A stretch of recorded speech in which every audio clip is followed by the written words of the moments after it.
Hello students, आज हम पढ़ेंगे नोटिस जो एग्ज़ाम में 4 से 5 नंबर का आता है। और हम जानेंगे इसको हम कैसे लिख सकते हैं, इसके फॉर्मेट्स के बारे में, कंटेंट और जो भी एक्सप्रेशन देखा जाता है कि एक्सप्रेशन मतलब कि ग्रामर देखते हैं। ठीक है, तो इसका जो फॉर्मेट है उसके 1 मार्क्स होते हैं। कंटेंट जो है उसमें आपने क्या लिखा है उसके 2 मार्क्स होते हैं। और जो ग्रामर है उसके 1 मार्क्स होते हैं। कई बार ग्रामर्स के 2 मार्क्स होते हैं, तो ये कभी कभार 5 मार्क्स में भी आते हैं। ठीक है, तो हम इसको अभी कंप्लीट करेंगे, कैसे इसको करना है, जो नोटिस है उसको हम कैसे लिख सकते हैं जिससे हमें फुल बाय फुल मार्क्स मिले। तो इसके लिए अभी आपको बस 5 मिनट से ज़्यादा लंबी ये वीडियो नहीं होगी। 5 मिनट में 5 नंबर आपको समझ ले मुट्ठी में होंगे। ठीक है, तो आपको लिखना है XYZ कॉन्वेंट स्कूल पहले, यानी कि जो भी स्कूल हो ना, पहले देखो आपको मिलेगा क्वेश्चन। ठीक है, उसी में स्कूल का नाम होगा, उसी में नाम होगा जो लेटर लिख रहा है, और वही नाम आपको डालना रहता है। अगर नाम नहीं है तो अपना नाम डाल सकते हो या फिर XYZ लिख के छोड़ सकते हो। और और इसमें सब कुछ बहुत सारी चीज़ें तो इसमें ही आपको मिल जाएगी। ठीक है, तो अब इसको लिखना है पहले कैसे, जो भी स्कूल का नाम दे रखा हो वो लिखना है, वरना अगर स्कूल का नाम नहीं है तो XYZ कॉन्वेंट स्कूल। फिर नोटिस लिखो बड़े बड़े अक्षरों में। किस में लिखना है? बड़े बड़े अक्षरों में। ताकि इसलिए लिखना है हमें बड़े बड़े अक्षरों में क्योंकि अगर कोई दूर से ही देखे तो उसे लगे ओ नोटिस लगा है यहाँ पे, या फिर हिंदी में सूचना लगा है यहाँ पे। ठीक है, फिर हमें लिखना है जनवरी 15, 2020। कौन सा डेट होगा ये? जिस दिन हम लेटर लिख रहे हैं। कौन सा डेट होगा ये? जिस दिन हम नोटिस लिख रहे हैं, उस वो वाली डेट यहाँ पे आएगी। यानी अगर हम आज लेटर लिख रहे हैं तो आज का डेट इस पे होना चाहिए। ठीक है, तो यहाँ पे है हमारा, फिर क्या है, सिंगिंग कंपटीशन। सिंगिंग कंपटीशन थोड़ा सा हाईलाइट करने के लिए मैंने लाइन लगा दिया है, आप भी लगा सकते हो। और ये सिंगिंग कंपटीशन लिखने के बाद आपका नोटिस शुरू हो जाएगा। क्या लिखोगे? This is to inform all of you that our school is organising singing competition as per following schedule. हमारा जो स्कूल है वो सिंगिंग कंपटीशन ऑर्गेनाइज कर रहा है। इतने ये सारे मतलब ये नीचे सारा शेड्यूल लिखा हुआ है। एकदम एक सिंपल सी लाइन आपको याद रखनी है। इसमें बस 50 वर्ड से ज़्यादा लिखना नहीं होता। ठीक है, 50 वर्ड के अंदर ही होना चाहिए। ठीक है, फिर हमारा डेट, टाइम, वेन्यू। डेट क्या है हमारा कि हमारा 26 जनवरी को फंक्शन है। ठीक है, डेट कितने बजे से है? 10 बजे से है। कहाँ होगा? स्कूल ग्राउंड में होगा। ठीक है, फिर एक लाइन और याद रखनी है, those who want to participate in this competition may contact the undersign for further detail. जो भी बच्चा इंटरेस्टेड है इसमें, इस कंपटीशन में पार्टिसिपेट करने के लिए, वो अंडर साइन से जाके कांटेक्ट कर सकता है। अंडर साइन कौन होगा? Head boy. यहाँ पे हेड बॉय, अभी हेड बॉय कौन है? अभिषेक। अगर कोई फीमेल है, कोई लड़की है, तो वो लिख सकती है अनामिका हेड गर्ल। ठीक है, इतना सिंपल फॉर्मेट आपको स्कूल में भी नहीं बताते होंगे। इतना सिंपल मैंने बताया, और ये भी लिख दोगे ना, 4 में से 4, 5 में से 5 मास्टर देगा आराम से। एक बॉक्स एंड में बना देना, वरना नंबर कट जाएंगे। एक्सप्रेशन के नंबर मिलेंगे, ग्रामर अच्छे से लिखना है। ठीक है, फॉर्मेट के नंबर मिलेंगे, फॉर्मेट ऐसे ही रहना चाहिए। ठीक है, और जो कंटेंट है, ये कंटेंट आपको याद रखना है, बस कुछ नहीं। एक लाइन ऊपर याद रखनी है, एक लाइन नीचे। ठीक है, कुछ भी नहीं है इसमें। सिंगिंग कंपटीशन यहाँ पे वो लिखोगे जो भी एनुअल डे पे, तो यहाँ पे एनुअल डे, ये यहाँ पे सारा आपको इतना सा एक लाइन कंटेंट याद रखना है। फिर यहाँ डेट, टाइम, वेन्यू, ये रहा, ये हमारा डेट, टाइम, वेन्यू आ गया। उसके बाद ये याद रखने के बाद आपको एक लाइन ये याद रखनी है बस। फिर नीचे आपका नाम, मतलब अगर इसमें नाम देखा तो वो वाला नाम, अगर नहीं दे रखा तो अपना नाम लिख सकते हो, नहीं तो XYZ। और जिसने भी ये लेटर लिखा है, हेड बॉय ने तो हेड बॉय ने, या फिर मॉनिटर ने तो मॉनिटर ने। बहुत ही सिंपल है, इसमें कोई बहुत बड़ी बात नहीं है। ऊपर आपको देखो, एक बार मैं फिर से रिवाइज करा देता हूँ। ऊपर आपको स्कूल का नाम लिखना है, एक मिनट, ऊपर आपको स्कूल का नाम लिखना है। फिर बड़े बड़े अक्षरों में नोटिस लिखना है। फिर आपको डेट लिखनी है जिस दिन आप नोटिस लिख रहे हो। ठीक है, फिर आपको डेट लिखनी है जिस दिन आप नोटिस लिख रहे हो। फिर यहाँ पे लिखना है, एक मिनट, हाँ, फिर यहाँ पे आपको लिखना है कि क्या चीज़ होने वाला है। Singing competition, annual day, dancing competition, या फिर जो भी है वो आपको यहाँ पे लिखना है। या फिर समर स्पोर्ट्स डे, समर में होता है ना स्पोर्ट्स डे, वो हो रहा है तो वो लिखना है। उसके बाद आपको कहाँ कहाँ चेंजेस कर देने हैं, बस यहाँ पे जैसे एनुअल डे हो रहा है, सिंगिंग कंपटीशन की जगह एनुअल डे, बाकी सारा वही रहेगा। यहाँ पे देखो, हाँ, यहाँ पे सिंगिंग कंपटीशन की जगह एनुअल डे, बाकी सारा वही रहेगा। डेट, टाइम आपको देखना है, जिस दिन आप लिखोगे उस दिन वो वाला डेट ऊपर आएगा, जिस दिन फंक्शन है वो वाला डेट बीच में आएगा यहाँ पे। ठीक है, यहाँ पे आएगा। फिर यहाँ पे टाइम आएगा, जो भी टाइम, फिर स्कूल ग्राउंड। फिर आपको लास्ट में एक लाइन और याद रखनी है, those who want to participate in this competition may contact the undersign for further detail. फिर नाम और जो भी इसमें जिसने भी ये लेटर लिखा है उसका नाम मतलब है, उसका मतलब क्या पोजीशन है, ठीक है। जैसे कि वो हेड बॉय है, मॉनिटर है, क्या है, जिसने भी लिखा है उसकी पोजीशन, बस एंड। और इतने के लिए 5 मार्क्स मिल जाते हैं। और ये तो फ्री के मार्क्स है, बच्चे छोड़ देते हैं पेपर में, ये लेटर मैंने बहुत देखा है, छोड़ देते हैं, ठीक है। फिर देखो एक और नोटिस मैंने लिखवाया है। देखो यहाँ पे मैंने थोड़ा सा ना चिपका के लिखा है, ये थोड़ा सा कंजस्टेड लग रहा है। यहाँ पर मैंने एकदम खुला लिखा है, तो ये देखो थोड़ा सा नीट एंड क्लीन और थोड़ा सा अच्छा लग रहा है देखने में, ठीक है। तो आप देखो एक एक लाइन छोड़ भी सकते हो, ना छोड़ना हो तो ना भी छोड़ सकते हो, बस फॉर्मेट सही होना चाहिए, ठीक है। क्योंकि फॉर्मेट के भी नंबर है, फॉर्मेट के भी क्या है, फॉर्मेट के हैं हमारे 1 मार्क्स, कंटेंट का हमारा है 2 मार्क्स सॉरी, और जो एक्सप्रेशन होता है, एक्सप्रेशन यानी कि ग्रामर उसमें देखी जाती है, उसके भी है 1 मार्क्स। कभी कभार इसके 2 मार्क्स हो जाते हैं क्योंकि जब वो 5 नंबर में आता है, ठीक है। तो इतना है आपके नोटिस में, और कोई बहुत बड़ी चीज़ नहीं है, ठीक है। उसके बाद है हमारा सेकंड नोटिस, देख लो अब आपको समझ में आ रहा होगा। कहाँ देखो स्कूल का नाम लिखा हुआ है XYZ पब्लिक स्कूल, नोटिस, फिर यहाँ पे हमारा टाइम, जिस दिन हमने लिखा नोटिस उस दिन का टाइम, स्कूल में क्या होने वाला है, singing competition, singing, annual day तो एनुअल डे, ठीक है। थोड़ा सा जूम कर देता हूँ। फिर एक लाइन हमें याद रखनी है, this is to inform all of you that our school is organising annual day as per following schedule. तो ये हमारा यहाँ पे आ गया। फिर डेट, टाइम, वेन्यू। डेट हमारा क्या है, टाइम हमारा क्या है कि 26 तारीख को हमारा फंक्शन होगा, 9 बजे होगा और स्कूल ग्राउंड में होगा, वो हमारा वेन्यू। वेन्यू मतलब क्या होता है, प्लेस, कि कहाँ पर मतलब कोई भी चीज़ होगी, नोटिस के हिसाब से मैं बता रहा हूँ। वेन्यू मतलब होता है हमारा प्लेस, किस प्लेस पे होगा, ठीक है। Those who want to participate in this competition में contact the undersigned for further detail. मतलब जो भी इस कॉम्पिटिशन में साइन करना चाहता है वो अंडर साइन से कॉन्टैक्ट जाके करे और डिटेल के लिए।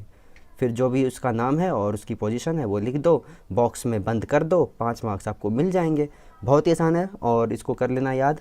याद क्या है, इसको समझ ही गए होगे अभी, एक बार जाके लिख लेना, याद हो जाएगा, ठीक है। और मैं तो कहता हूँ जब भी मैं पढ़ाया करूँ कॉपी लेके बैठा करो, नोट करा करो, याद हो जाएगा, ठीक है। तो आज की अगर ये वीडियो अच्छी लगी तो लाइक शेयर सब्सक्राइब करना। हेलो स्टूडेंट्स, आज हम पढ़ेंगे लेटर के बारे में। लेटर क्या होता है और लेटर भी कितने टाइप्स के होते हैं, इसके बारे में हम जानेंगे। एग्ज़ाम में लेटर टू एडिटर आता है, इनफॉर्मल लेटर तो अभी जो दोस्तों को लिखते हैं लेटर, ये तो ज़्यादा आता नहीं है। लेटर टू एडिटर ज़्यादा आता है, वहाँ की छोटी क्लास में लेटर टू फ्रेंड आता होगा। तो हम अभी बात करेंगे दोनों ही के बारे में, कैसे कैसे लेटर लिखे जाते हैं और कैसे कैसे कितने कितने टाइप के लेटर्स होते हैं। पहले हम जान लेते हैं लेटर होता क्या है। A letter is a written message convey from one person to another. एक जो लेटर होता है वो एक रिटन मैसेज होता है जो कि लोग एक दूसरे लोगों के पास भेजा जाता है, ठीक है। लेकिन आज के ज़माने में लेटर का तो यूज़ ज़्यादा होता नहीं क्योंकि फेसबुक व्हाट्सएप जो आ गया है, और जो क्योंकि ना फॉर्मल लेटर अभी भी चलता है लेकिन इनफॉर्मल अभी नहीं चलता, क्योंकि फेसबुक व्हाट्सएप आप सबको पता होगा कि बहुत सारे सोशल मीडिया ऐप्स वगैरह आ चुके हैं। तो इस चक्कर में आजकल लेटर ज़्यादा नहीं चलता है, लेकिन फॉर्मल लेटर अभी भी चलता है। तो फॉर्मल लेटर क्या होता है, जैसे कि हम स्कूल में जाते हैं ना फॉर्मल ड्रेस पहन के, या फिर कहीं ऑफिस जा रहे हैं तो फॉर्मल ड्रेस में जाते हैं। तो फॉर्मल लेटर में होता भी यही है कि ये ऑफिशियल किसी इंसान को लिखा जाता है, ठीक है। जैसे कि लेटर टू एडिटर हो गया, लेटर टू पुलिस हो गया, तो जहाँ पे भी ऑफिशियल लोग होते हैं वहाँ पर हमारा होता है फॉर्मल लेटर। जैसे कि हाँ, जैसे कि हो गया लेटर टू एडिटर और पुलिस, ये सारी चीज़ें हो गया हमारा फॉर्मल लेटर में। अगर हम इनफॉर्मल लेटर लिख रहे हैं तो ये हम फ्रेंड्स के लिए लिखते हैं, ठीक है। बस इतना ही था कि 2 टाइप्स के होते हैं, फॉर्मल लेटर, इनफॉर्मल लेटर। और फॉर्मल इनफॉर्मल के बीच क्या डिफरेंस था ये मैंने आपको बता दिया है। अब हम बात करते हैं लेटर टू एडिटर, हम लिखेंगे कैसे। तो सबसे ऊपर जो होता है हमारा वो होता है एड्रेस। पहले हम एड्रेस लिखते हैं, फिर हम लिखते हैं the editor, Hindustan times, new Delhi, ठीक है। ये होता है हमारा हेडिंग। लेटर टू एडिटर आज हम सीखेंगे, उसके बाद हम बाकी और सीखेंगे। अभी हम आज सीखेंगे लेटर टू एडिटर, फिर हम अगले वीडियो में लिखाऊंगा letter to friend, informal letter जो होता है। सैल्यूटेशन में हमारा डियर सर या डियर मैम, जिसको भी आप लिख रहे हो, सर या मैडम हो सकती है वो। बॉडी ऑफ लेटर में हमें लिखना होता है कंटेंट, जितना हाँ कंटेंट लिखना होता है। और एंड में जब हम क्लोज़र करते हैं, जब हम एंड करते हैं थैंक यू, फिर हम लिखते हैं योर ट्रूली और अपना नाम, ठीक है। कई बार क्वेश्चन में एड्रेस दिया होता है और नेम दिया होता है, और हाँ तो उसमें से देख के लिखना रहता है। तो अगर आप अपने मन से कुछ भी लिख दो तो वो गलत हो सकता है। अगर नाम नहीं दिया है तो अपने मन से नाम लिख दो, एड्रेस नहीं दिया है तो अपने मन से लिख दो, बट अगर उसमें दे रखा है तो अपने मन से लिखना मत, वरना गलत हो सकता है, ठीक है। तो अब हम आ जाते हैं इसको लिखना कैसे एक्चुअली, ये तो फॉर्मेट था, ठीक है। एक मिनट थोड़ा सा जूम आउट कर लूँ, हाँ। लेटर टू एडिटर, देखो अभी तुम्हें ये देख के लगेगा कि बहुत बड़ा है, लेकिन मैं इसको इतना सिंपल बना दूंगा कि दो मिनट में आपका हो जाएगा। 1 मिनट, देखो लेटर टू एडिटर यहाँ से लेकर यहाँ तक है, ठीक है। 3 मार्क्स होते हैं कंटेंट का, 1 मार्क्स फ्लुएंसी का और 1 मार्क एक्यूरेसी का, कि तुमने कितना एक्यूरेट लिखा है, ठीक है। फ्लुएंसी का 1 मार्क्स, कंटेंट का 3 मार्क्स। अब हम आते हैं यहाँ पे लेटर टू एडिटर पे, जैसे कि है हमारा 833 जल बिहार वज़ीराबाद न्यू दिल्ली 110033, यानी कि ये कहीं का भी एड्रेस है, ठीक है। एड्रेस मैंने लिख दिया है एग्जांपल के लिए। तो आपको पहले ऊपर एड्रेस लिखना है, फिर हमें डेट लिखना है कि किस तारीख को ये लेटर तुमने लिखा, जैसे कि 15 अगस्त 2020, इस तारीख को हमने ये लेटर लिखा, the editor Times of India Delhi 11003। फिर हमने ये हम किसको लिख रहे हैं, letter to editor, Times of India के एडिटर को लिख रहे हैं, the editor Times of India, ये है उनका एड्रेस एक तरीके से, ये है हमारा हेडिंग, ठीक है। और दिल्ली 110033। फिर हम लिखेंगे सब्जेक्ट। सब्जेक्ट में क्या, कि हम किस विषय में लिख रहे हैं, किस बारे में लिख रहे हैं, जैसे कि हम लिख रहे हैं dependence of human on the technology, आजकल लोग टेक्नोलॉजी पे कुछ ज़्यादा ही डिपेंडेंट हो गए हैं, उस बारे में हम लिख रहे हैं लेटर टू एडिटर को, ठीक है। फिर हम लिखेंगे डियर सर, ठीक है। फिर लिखेंगे through the column of your reputed newspaper, I would like to draw your attention towards the, यहाँ तक आपको लिखना ही लिखना है, ठीक है। यहाँ तक आपको ना याद कर लेना है, रट्टा मार लो, कुछ कर लो, बस इतना याद कर लो, ठीक है। मैं इसको अभी शॉर्ट करता हूँ, कैसे आप इसको याद करोगे, इतना याद करके अपने दिमाग में रखना है, क्योंकि ये लाइन हर लेटर में रिपीट होगी जब भी आप लेटर टू एडिटर लिखोगे। बाकी तो अलग चीज़ है, और वो आपको मैं बताता हूँ आगे क्या करना है, ठीक है। इतना ये याद कर लो, शुरुआत की लाइन डियर सर के बाद, और मतलब ये सब लिखने के बाद, एड्रेस लिखने के बाद, हेडिंग लिखने के बाद, सब्जेक्ट लिखने के बाद, सैल्यूटेशन लिखने के बाद, और उसके बाद एक लाइन ये याद कर लो यहाँ से लेकर यहाँ तक जो मैंने अभी बताया। उसके बाद एक लाइन ये याद कर लो, 1 minute, I hope you will pay attention to this condition as early as possible and publish it in your newspaper, thank you. फिर योर ट्रूली या फिर फेथफुली में से एक यूज़ करना है, फिर जो तुम्हारा नाम है वो लिख देना, जैसे मैंने अपना नाम लिख दिया अभिषेक। तो अब मैं बताता हूँ बीच में जो ये बच गया, यहाँ से लेके बीच में जो बच गया वहाँ पर आपको क्या लिखना है, इतना सारा कंटेंट क्या लिखना है कंटेंट में, 1 मिनट। तो आपको जो बीच में लिखना है वो बहुत ही इजी है, कि जैसे कि dependence of human on technology, तो टेक्नोलॉजी के पॉजिटिव्स, टेक्नोलॉजी के एडवांटेज डिसएडवांटेज, और कोई प्रॉब्लम और सॉल्यूशन कुछ अगर आपके पास है 1-2 तो वो भी डाल दो, बाकी वो सॉल्यूशन करेंगे जिसको आप लेटर भेज रहे हो। तो ये सारा चीज़ आपको इसमें कंटेंट में डालना है। और जैसे कोई भी है, जैसे कि आपके यहाँ वाटर की प्रॉब्लम है, तो प्रॉब्लम है वहाँ पर, तो उससे रिलेटेड जितनी भी चीज़ें आपके सोसाइटी में हो रही है वाटर से लेके, तो वाटर से रिलेटेड जितनी भी प्रॉब्लम है वो लिख दो, कुछ सॉल्यूशन है वो लिख दो, एडवांटेज डिसएडवांटेजेस लिख दो। ये मैसेज परेशान कर रहा है, आज मैं नेट ऑफ करना भूलिए, सॉरी। हाँ, तो डिसएडवांटेज वगैरह लिख दो, ठीक है, जितनी भी चीज़ें हैं। और एक लाइन आपको ऊपर की याद रखनी है, एक लाइन नीचे की। फिर थैंक यू, योर ट्रूली या फिर योर फेथफुल में से कोई एक लिखना है, योर ट्रूली लिखना सबसे सही रहेगा, ठीक है। और फिर अपना नाम, बस यहाँ पे ये लेटर एंड है, ठीक है। तो ये जितना मैंने लिखा मैं पढ़ के बता देता हूँ, जैसे कि मैंने कहा ना, through the column of your reputed newspaper, I would like to draw your attention toward the increase dependence of human on technology. दा तक तो आपको याद रखना है, उसके बाद तुम्हारा जो सब्जेक्ट है वही लिख देना है, increase dependence of human on technology, we use internet for any type of information which we find only a click away. हम टेक्नोलॉजी का यूज़ करते हैं इन्फॉर्मेशन पाने के लिए, और हम एक क्लिक में ही कोई भी इन्फॉर्मेशन निकाल सकते हैं, ठीक है। और इसलिए लोग बहुत ज़्यादा ही टेक्नोलॉजी पे डिपेंडेंट भी हो गए हैं। एवरीवन वेदर अ चाइल्ड और एन एडल्ट, जितने भी बच्चे हैं चाहे वो बच्चा हो या फिर एडल्ट हो, सबको हर टाइप के गैजेट्स चाहिए, जैसे wants gadgets like cell phone, iPod, laptop, सबको चाहिए, बच्चे तक को चाहिए, जबकि उन्हें इतनी ज़रूरत भी नहीं है तब भी चाहिए। फ़ोन पे चलो थोड़ी बहुत पढ़ाई होती है, ठीक है, लैपटॉप पे थोड़ी बहुत है, चलो ठीक है, लेकिन गेम्स वेम्स में टाइम वेस्ट करते हैं, वो सारा चीज़ यहाँ पे लिख सकते हो। लेकिन मैंने ये सारी चीज़ अभी नहीं लिखी है, मैंने बस ये लिखी है कि उनको फ़ोन चाहिए, लैपटॉप चाहिए, गैजेट्स चाहिए, ये सारी चीज़ें लिखी है मैंने। No doubt technology is a boon to mankind and has a great future ahead. हम मानते हैं कि टेक्नोलॉजी जो है हमारे लिए वरदान है और इन्होंने हमारे लिए बहुत अच्छा काम किया है। एजुकेशन सेक्टर में भी करा है बढ़िया काम, और क्योंकि लोग यहाँ ऑनलाइन पढ़ सकते हैं या फिर बहुत सारी इन्फॉर्मेशन अगर निकालनी है तो हम एक चुटकी में निकाल सकते हैं। तो इन्होंने बहुत अच्छा काम किया है, लेकिन किसी भी चीज़ को एक्सेस में हम अगर यूज़ करते हैं तो हमारे लिए बहुत बुरा होता है। मैंने ये अगली लाइन लिखी है, but in my opinion we should not on its as excess of everything is bad. ठीक है। On the other hand cyber security are also growing.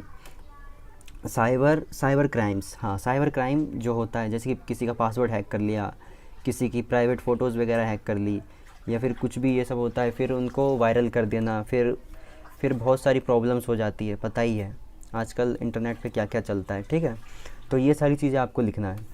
फिर we must judiciously use of technology. हमें technology को बहुत अच्छे से use करना चाहिए, हमें इसे ज़्यादा हल्के में नहीं लेना चाहिए, क्योंकि हैकर्स वैकर्स भी बैठे हुए हैं, सारी इन्फॉर्मेशन निकाल सकते हैं, बैंक की डिटेल निकाल के आपका सारा बैंक से पैसा गायब कर सकते हैं। ठीक है। तो ये सारा आप इसमें लिख सकते हो। And should not totally depend on it, और हमें इस पर टोटली डिपेंड नहीं हो जाना चाहिए। ठीक है। जब जब हमें ज़रूरत पड़े तभी यूज़ करना चाहिए। इसको हमें खिलौने की तरह यूज़ करना चाहिए।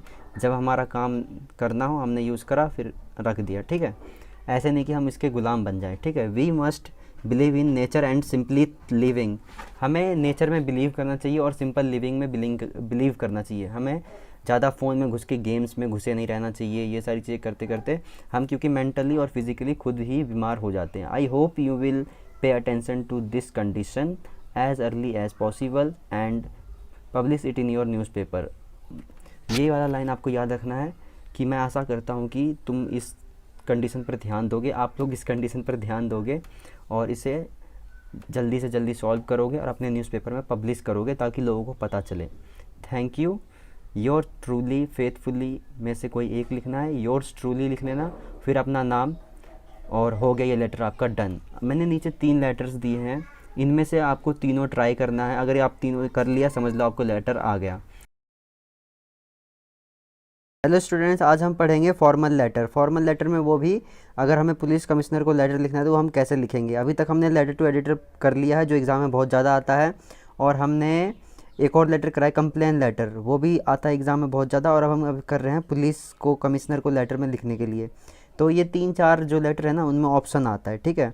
और इनफॉर्मल लेटर तो छोटी छोटी क्लासेस में आता है, बड़ी क्लासेस में फॉर्मल लेटर आता है। ठीक है। इनफॉर्मल लेटर इसके बाद आएगा। अब जैसे ही फॉर्मल लेटर का सारे पार्ट्स कंप्लीट हो जाते हैं, एक आध 2 पार्ट्स अभी और आएंगे फॉर्मल लेटर के। तो चलिए वीडियो को शुरू करते हैं। तो पुलिस को अगर आपको लेटर लिखना है तो उसको पहले फॉर्मेट जान लेते हैं, क्योंकि फॉर्मेट जो है उसके भी हमारे 1 मार्क्स होते हैं, कंटेंट के 2 मार्क्स होते हैं और एक्सप्रेशन के 2 मार्क्स होते हैं। ठीक है। तो सबसे पहले आपको लिखना है ऊपर सेंडर एड्रेस। सेंडर एड्रेस यानी कि अभी तक आपको पता चल गया होगा, नहीं तो मैं बताता हूँ। सेंडर एड्रेस जो भी मैसेज लेटर सेंड करता है उसका एड्रेस होना चाहिए सबसे ऊपर। ठीक है। हर लेटर में, अभी तक जितने भी लेटर मैंने कराए हैं हर लेटर में उसका एड्रेस सबसे ऊपर होना चाहिए। फिर हमें लिखना रहता है डेट। ठीक है। फिर डेट लिख दो जिस तारीख को आप लेटर लिख रहे हो। ठीक है। वो वाला डेट लिख दो। उसके बाद लिख दो रिसीवर एड्रेस, यानी कि पुलिस को लिख रहे हो तो लिखोगे द पुलिस कमिश्नर, और वहाँ का एड्रेस, उस थाने का एड्रेस जहाँ पर आप लिख रहे हो। ठीक है। अभी मैं उसको बताता हूँ डिटेल में, अभी फ़िलहाल आप फॉर्मेट देख लो। फिर सब्जेक्ट हेडिंग लिखना है, फिर सॉल्यूटेशन यानी कि सर मैम जो भी है ये सारी चीज़ आपको लिखना है। फिर बॉडी ऑफ लेटर में लिखना है कंटेंट जितना भी आपका है।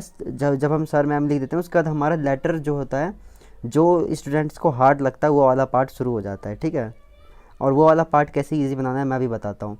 और बॉडी ऑफ लेटर लिखने के बाद आपको क्लोज़ करना है। क्लोज़ यानी कि थैंक यू, योर ट्रूली, और जो भी आपका नाम है वो नाम डाल देना है। तो आप देखो अभी मैं ये वाला लेटर करूँगा। Write a letter to the police inspector of your area informing about an attempt theft that took place in your house, you are Abhi and new, यानी कि तुम अभी और न्यू हो। तुम्हें एक लेटर लिखना है जो कि तुम्हारे एरिया में चोरी हुई है। ठीक है। तुम्हारे ही घर में पुलिस कमिश्नर को लिखना है तुम्हें लेटर, पुलिस इंस्पेक्टर को। तो वो लेटर आप कैसे लिख सकते हो मैं अभी दिखाता हूँ। हाँ, तो आ गया। देखो सबसे पहले ऊपर आपको एड्रेस लिखना है, सेंडर एड्रेस। मैंने बताया था ना सेंडर एड्रेस, तो यहाँ पे मैंने देखो 67 पंजाबी बाग न्यू दिल्ली 110040, ये है हमारा सेंडर एड्रेस, ठीक है, सेंडर एड्रेस है। उसके बाद आप क्या लिखना है, मैंने बोला था डेट भी मैंने डाल दिया 8 अगस्त 2020, ओके। उसके बाद आपको लिखना है to the police inspector. To अगर नहीं भी लिखते हो तो चलेगा, हाँ, बाकी ऐड करना तो ऐड कर सकते हो, थोड़े से वर्ड बढ़ जाएंगे, ठीक है। द पुलिस कमिश्नर भी लिख सकते हो, द पुलिस इंस्पेक्टर भी लिख सकते हो। फिर जहाँ की पुलिस को लिख रहे हो, जो भी एरिया में लिख रहे हो, जैसे कि पंजाबी बाग न्यू दिल्ली डिस्ट्रिक्ट, ठीक है। फिर उसके बाद आपको लिखना है subject regarding theft attempt in house, घर में चोरी हुआ है उससे रिगार्डिंग हम लिख रहे हैं, उसके विषय में हम लेटर लिख रहे हैं, किसको, पुलिस को, ठीक है। फिर तुम्हें क्या लिखना है स्टूडेंट्स, सर, ठीक है, सर लिखना है। उसके बाद अब यहाँ से शुरू होता है हमारा बॉडी कंटेंट। ये लगता है स्टूडेंट को हार्ड, और इसको कैसे इजी बनाना है अभी मैं बताता हूँ। थोड़ा सा जूम आउट कर लेता हूँ। देखो इसमें क्या करना है ना आपको, देखो आई से लेके, जो ये हमारा आई है, एक मिनट, हाँ, आई से लेके और यहाँ माई हाउस, यानी कि I want to draw your kind attention toward the theft attempt in my house, यानी कि ये वाली जो लाइन है ना, हर पुलिस लेटर में, मतलब जो पुलिस को लिखोगे लेटर, उसमें सेम रहेगी। जो घर में चोरी हुआ है उसकी तरफ मैं आपका ध्यान खींचना चाहता हूँ। थोड़ा सा मैं आज हाँ बम्बल कर रहा हूँ, उसके लिए सॉरी। तो ना, जो घर में चोरी हुई है उसके तरफ मैं आपका ध्यान ले जाना चाहता हूँ, ठीक है। तो यहाँ पे जैसे कि है I want to draw your, जैसे कि चोरी का है तो ये चोरी का डाला है, लेकिन अगर कुछ और होता तो हम कुछ और डालते। टुवर्ड्स द तक याद रखना है, ये तो हम यहाँ तक तो लगभग पूरा लाइन सेम ही है। उसके बाद तुम्हें सब्जेक्ट डाल देना है, ठीक है। और ये बन गया हमारा इंट्रोडक्शन, ठीक है, शुरू हो गया अब हमारा। अब उसके बाद हमारा कंटेंट लिखना है। कंटेंट कैसे लिखोगे, जो भी प्रॉब्लम है आपके साथ, क्या क्या हुआ, पुलिस को लेटर लिख रहे हो, जो भी प्रॉब्लम है उस स्टोरी को एकदम शुरू से शुरू करो और उसको पूरा उस लेटर में बताओ, ठीक है। देखो number 67 during the afternoon hours of 7 अगस्त 2020, यानी कि हाउस नंबर 67 में चोरी हुई थी आफ्टरनून में 7 अगस्त 2020 को। The thief try to break in through the back entrance after climbing down from the roof. यही मैंने लिखा है, जो स्टोरी है वो मैंने लिखा है कि जो पीछे के दरवाजे से आया था चोर, उसने क्या करा था, बैक एंट्रेंस तोड़ के वो कूद रहा था, और fortunately he was scene by the neighbours, मतलब भाग्यशाली से वो जो थे नेबर्स में लोग, उन्होंने देख लिया उसे, और वो इन्फॉर्म अस ऑन टाइम, जिनने मुझे टाइम पर इन्फॉर्म कर दिया। There have been quite a number of theft cases in our area, और धीरे धीरे हमारे एरिया में जो केसेस हैं वो बढ़ते जा रहे हैं चोरी के, for the past few weeks, कुछ पास्ट फ्यू वीक्स से, ठीक है। Since it is a matter of our safety, ये हमारी सेफ्टी का मैटर है। I request to look into this matter as early as possible, मैं आपसे रिक्वेस्ट करता हूँ कि इस मैटर पे जल्दी से जल्दी ध्यान दो, इसको सॉल्व करने की कोशिश करो जितना जल्दी पॉसिबल हो सकता है, ओके। उसके बाद आपको लिखना है थैंकिंग यू योर्स ट्रूली या फिर योर्स सिंसियरली, फिर जो भी नाम है अभी यहाँ डालना था, मैंने अभी से एक डाल दिया। क्वेश्चन में जो नाम आएगा वो डालना है, अगर नाम ना हो तो अपना नाम डालना है, वरना XYZ डाल सकते हो, ठीक है, समझने की कोशिश करना, ओके। फिर मैं लिख रहा हूँ सेंडर एड्रेस, देखो ये मैं फिर से फॉर्मेट एक बार और एक्सप्लेन कर देता हूँ डिटेल में ताकि आपको समझ। सबसे ऊपर आपको लिखना है सेंडर एड्रेस, फिर आपको डेट लिखना है, फिर रिसीवर एड्रेस, फिर सब्जेक्ट, ठीक है। उसके बाद सैल्यूटेशन, सर मैम जो भी है वो लगाना है। उसके बाद बॉडी ऑफ द लेटर में क्या लिखना है एक बार समझो। बॉडी ऑफ द लेटर में सबसे पहले आपको लिखना है इंट्रोडक्शन, ठीक है। इंट्रोडक्शन में क्या लिखना है, I want to draw your attention towards the, फिर जो सब्जेक्ट है वो चेप दो, ठीक है, टेप दो, ओके। उसके बाद को क्या करना है, बॉडी में क्या लिखना है, जो भी हुआ है वो स्टोरी एकदम शुरू से शुरू करो, ठीक है, और एंड तक उससे बताने की कोशिश करो। और इतने में आप 60 से 70 लाइन लिख चुके होंगे, 100 से 150 वर्ड में लिखना ही होता है। ऊपर आपने इतने सारे लिखे होंगे, मतलब जो भी है ये सब आपने लिखा होगा। एक मिनट दिखा देता हूँ आपको मैं, हाँ, जो sender address, date, receiver address, subject, salutation, body of letter में इंट्रोडक्शन लिखा होगा। इतना जो आपने लिखा ये सब मिला के, और 60-70 वर्ड ये मिला के इतने में 150 वर्ड तो हो ही जाएंगे। फिर उसके बाद आप एंडिंग करोगे, फिर 200 वर्ड तो कंप्लीट हो ही जाएंगे और आपका हो जाएगा लेटर कंप्लीट। एंडिंग में देख लो क्या लिखना है, kindly look into the matter and take action as early as possible. ये वाली लाइन मैंने पिछले वाले लेटर में भी बताया था, और ये सेम लाइन आप यहाँ भी चेप सकते हो, ठीक है, और ये आपको फुल मार्क्स दिला देगा। आपको फिर लिखना है थैंक यू, योर सिंसियरली या फिर योर ट्रूली जो भी नाम है वो लिखना है। अगर नाम उसमें दे रखा है क्वेश्चन में तो वो नाम लिख देना है, नाम नहीं दे रखा तो अपने नाम लिख देना या फिर XYZ लिख देना। बस लेटर टू पुलिस हो गया। अब एक दो लेटर और आएगा फॉर्मल, उसके बाद एक दो इनफॉर्मल लेटर। आज की तो स्टूडेंट्स आज हम पढ़ेंगे फॉर्मल लेटर में कंप्लेन लेटर के बारे में। अभी तक हमने लेटर टू एडिटर पढ़ लिया है जो कि एग्ज़ाम में ज़्यादातर आता है, और एक कंप्लेन लेटर आता है और एक पुलिस को लिखने के लिए लेटर आता है जो कि फॉर्मल लेटर में ही आता है, और इनफॉर्मल में दोस्त को लिखना आता है और फैमिली को। तो ये अभी फॉर्मल लेटर मैं पहले ख़त्म करवा देता हूँ, 3-4 जो भी है जो ज़्यादातर एग्ज़ाम में आते हैं, उसके बाद मैं आपको ये ख़त्म करवा दूँगा इनफॉर्मल लेटर। उसके बाद फिर हम किसी और टॉपिक पे मूव करेंगे, ठीक है। तो सबसे पहले फॉर्मल लेटर में जो कि कल हमने सीखा था उससे ये थोड़ा सा अलग है कंप्लेंट लेटर, ठीक है। कल वाला मैंने आपको बता दिया था, परसों वो वीडियो आई थी, कल मैं वीडियो नहीं ला पाया था, सॉरी उसके लिए। तो आज की जो वीडियो है वो है हमारा कंप्लेंट लेटर से रिलेटेड। तो कंप्लेंट लेटर आप कैसे लिखोगे, इसके लिए देखो सबसे पहले आपको सेंडर एड्रेस हमेशा हर लेटर में ऊपर रहता है, सेंडर एड्रेस जो होता है वो सबसे ऊपर रखो। उसके बाद आता है हमारा डेट। ये फॉर्मेट में बता रहा हूँ, फॉर्मेट के भी 1 मार्क्स होते हैं, कंटेंट के होते हैं 2 मार्क्स, और एक्सप्रेशन के होते हैं 2 मार्क्स। एक्सप्रेशन यानी कि तो वहाँ पे थोड़ी ना अपना फेस एक्सप्रेशन डालोगे, वहाँ पे ग्रामर डालोगे हैं, तो वो ग्रामर देख लेते हैं कि उस बंदे ने लिखा कैसे है, तो उस हिसाब से नंबर मिलते हैं। ग्रामर के भी 2 मार्क्स, 5 मार्क्स के या फिर कभी कभार 8 मार्क्स के भी आ जाते हैं, ठीक है। तो इसको हम पहले कर लेते हैं कैसे करना है। फिर डेट डालोगे, उसके बाद रिसीवर एड्रेस, उसके बाद रिसीवर या एड्रेस यानी कि जो इस पत्र को रिसीव करेगा। फिर हमारा सब्जेक्ट कि आपकी क्या कंप्लेंट है, ठीक है। फिर हमारा सैल्यूटेशन, फिर हमारा इंट्रोडक्शन, वो जब अब हम आ गए हैं उसमें सैल्यूटेशन डियर सर या फिर सर लिखने के बाद या डियर मैम लिखने के बाद जो आता है ना, उसके बाद हमारा कंटेंट शुरू होता है। अब हम उसमें आ गए हैं, पहले हम लिखेंगे इंट्रोडक्शन, फिर लिखेंगे मेन बॉडी, फिर लिखेंगे हम एंडिंग एंड कंक्लूजन, ठीक है। इतने में आपका 80 से 90 वर्ड आ जाना चाहिए। ये जो पूरा होता है ना शायद 150 से 200 वर्ड में लिखाया जाता है, ठीक है। 150 से 200 वर्ड में पूरा पत्र लिखना होता है हमें कंप्लेन लेटर, तब जाके हमें 5 या फिर 8 मार्क्स में मिलते हैं, ठीक है। फिर हमें इसे लिखना है थैंक यू एंड में, योर ट्रूली और नेम, ठीक है। तो इसको मैं आपको एक क्वेश्चन देता हूँ, वो आपको करना है, ठीक है।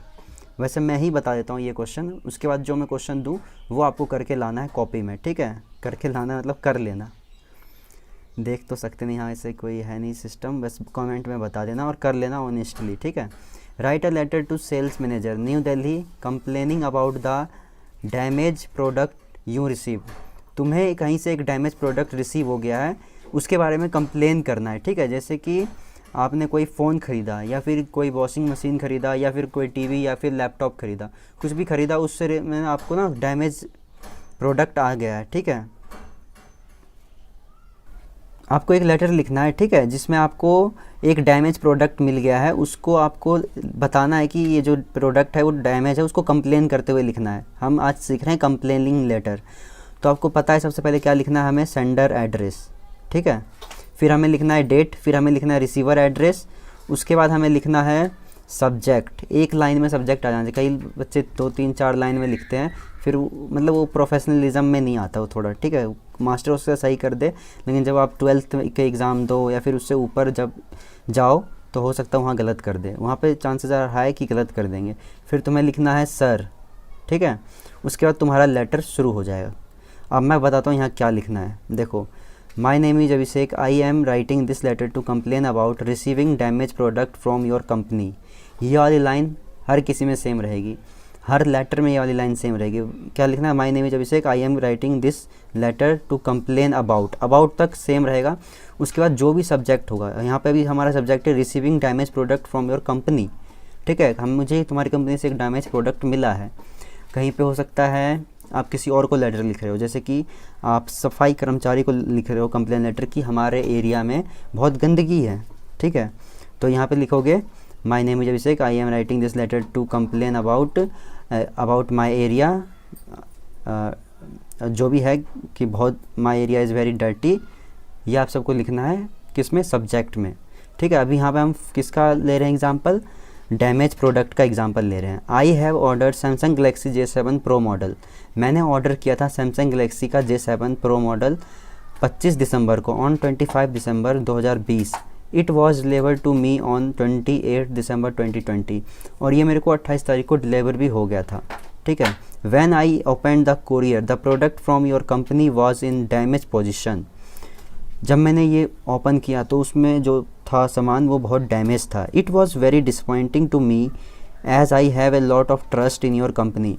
ये मेरे लिए बहुत ज़्यादा डिसअपॉइंटिंग था, बहुत ज़्यादा बुरा था, क्योंकि मैं तुम्हारी कंपनी में बहुत ज़्यादा ट्रस्ट करता था। In your company and this is the first time it has happen to मी।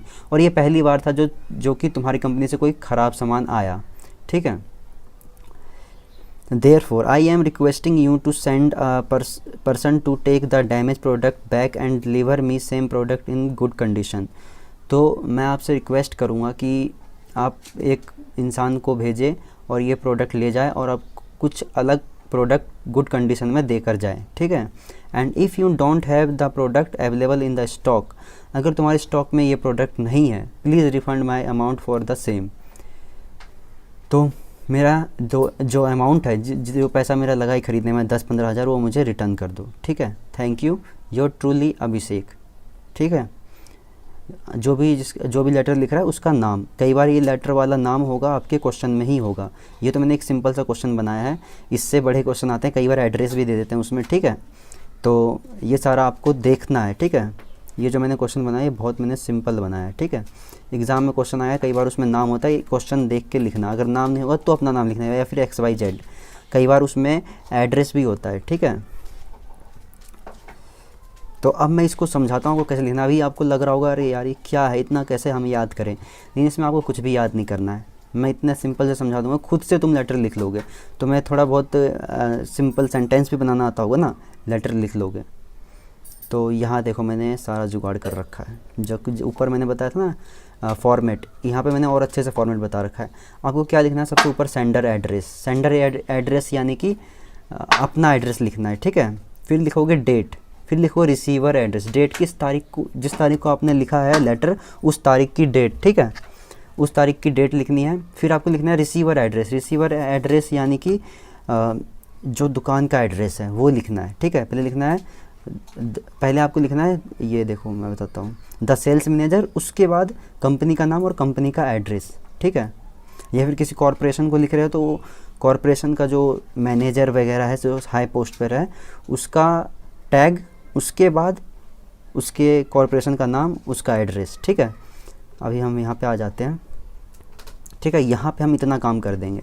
इसके बाद हम लिखेंगे सब्जेक्ट, एक लाइन में सब्जेक्ट लिखना छोटा सा, ठीक है, सब्जेक्ट, और एक लाइन में ही सब्जेक्ट ख़त्म कर देना, ठीक है। जैसे कि आप कंप्लेन कर रहे हो अपने डर्टी एरिया के बारे में या फिर डैमेज प्रोडक्ट के बारे में, ठीक है। फिर आप लिखोगे सैल्यूटेशन, सैल्यूटेशन यानी कि सर मैम कुछ भी, ठीक है। फिर आप स्टार्ट हो गया आपका कंटेंट, ठीक है। आपका कंटेंट यहाँ से स्टार्ट हुआ। आपको पहले कंटेंट स्टार्ट करने में सबसे पहले याद रखना है कि मुझे इंट्रोडक्शन लिखना है, ठीक है। तो आप क्या लिखोगे, माय नेम इज़ अभिषेक, मतलब अपना नाम लिखोगे यहाँ पे, ठीक है।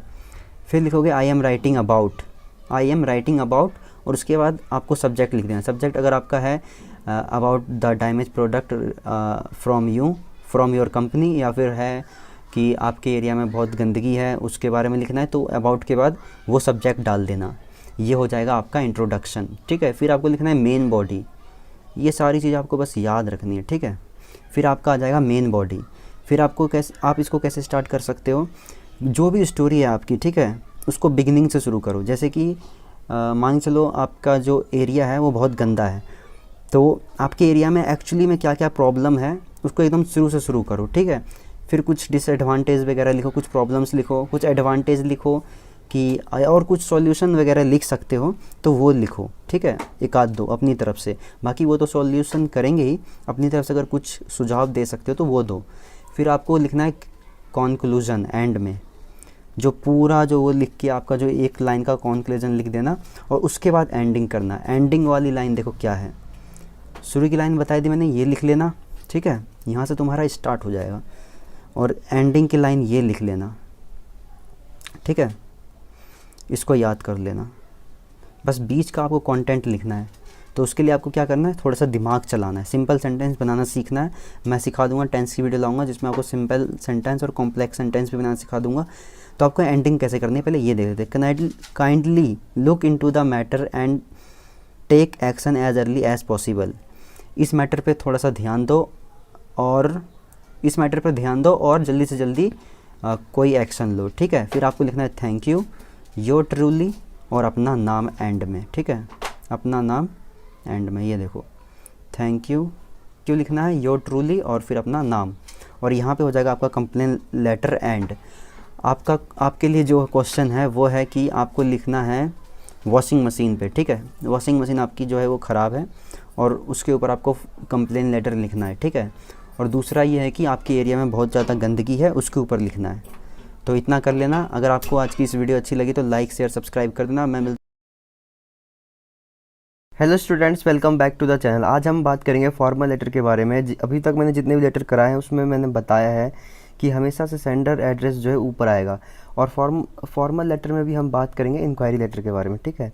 अभी तक हमने सारे लेटर कर लिए लगभग, जो भी CBSE एग्ज़ाम में आता है। लास्ट हमारा इंक्वायरी लेटर रह गया था, उसके बारे में हम बात करेंगे। तो सबसे ऊपर आता है हमारा सेंडर एड्रेस, फिर आता है हमारा डेट, फिर आता है रिसीवर एड्रेस, फिर सब्जेक्ट, फिर सैल्यूटेशन, फिर बॉडी ऑफ द लेटर, ठीक है। इतनी सारी चीज़ें आती है। उसके बाद हमारा लेटर शुरू हो जाता है।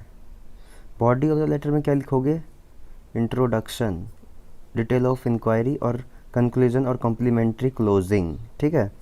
ये सारी चीज़ें आपको लिखनी होती है।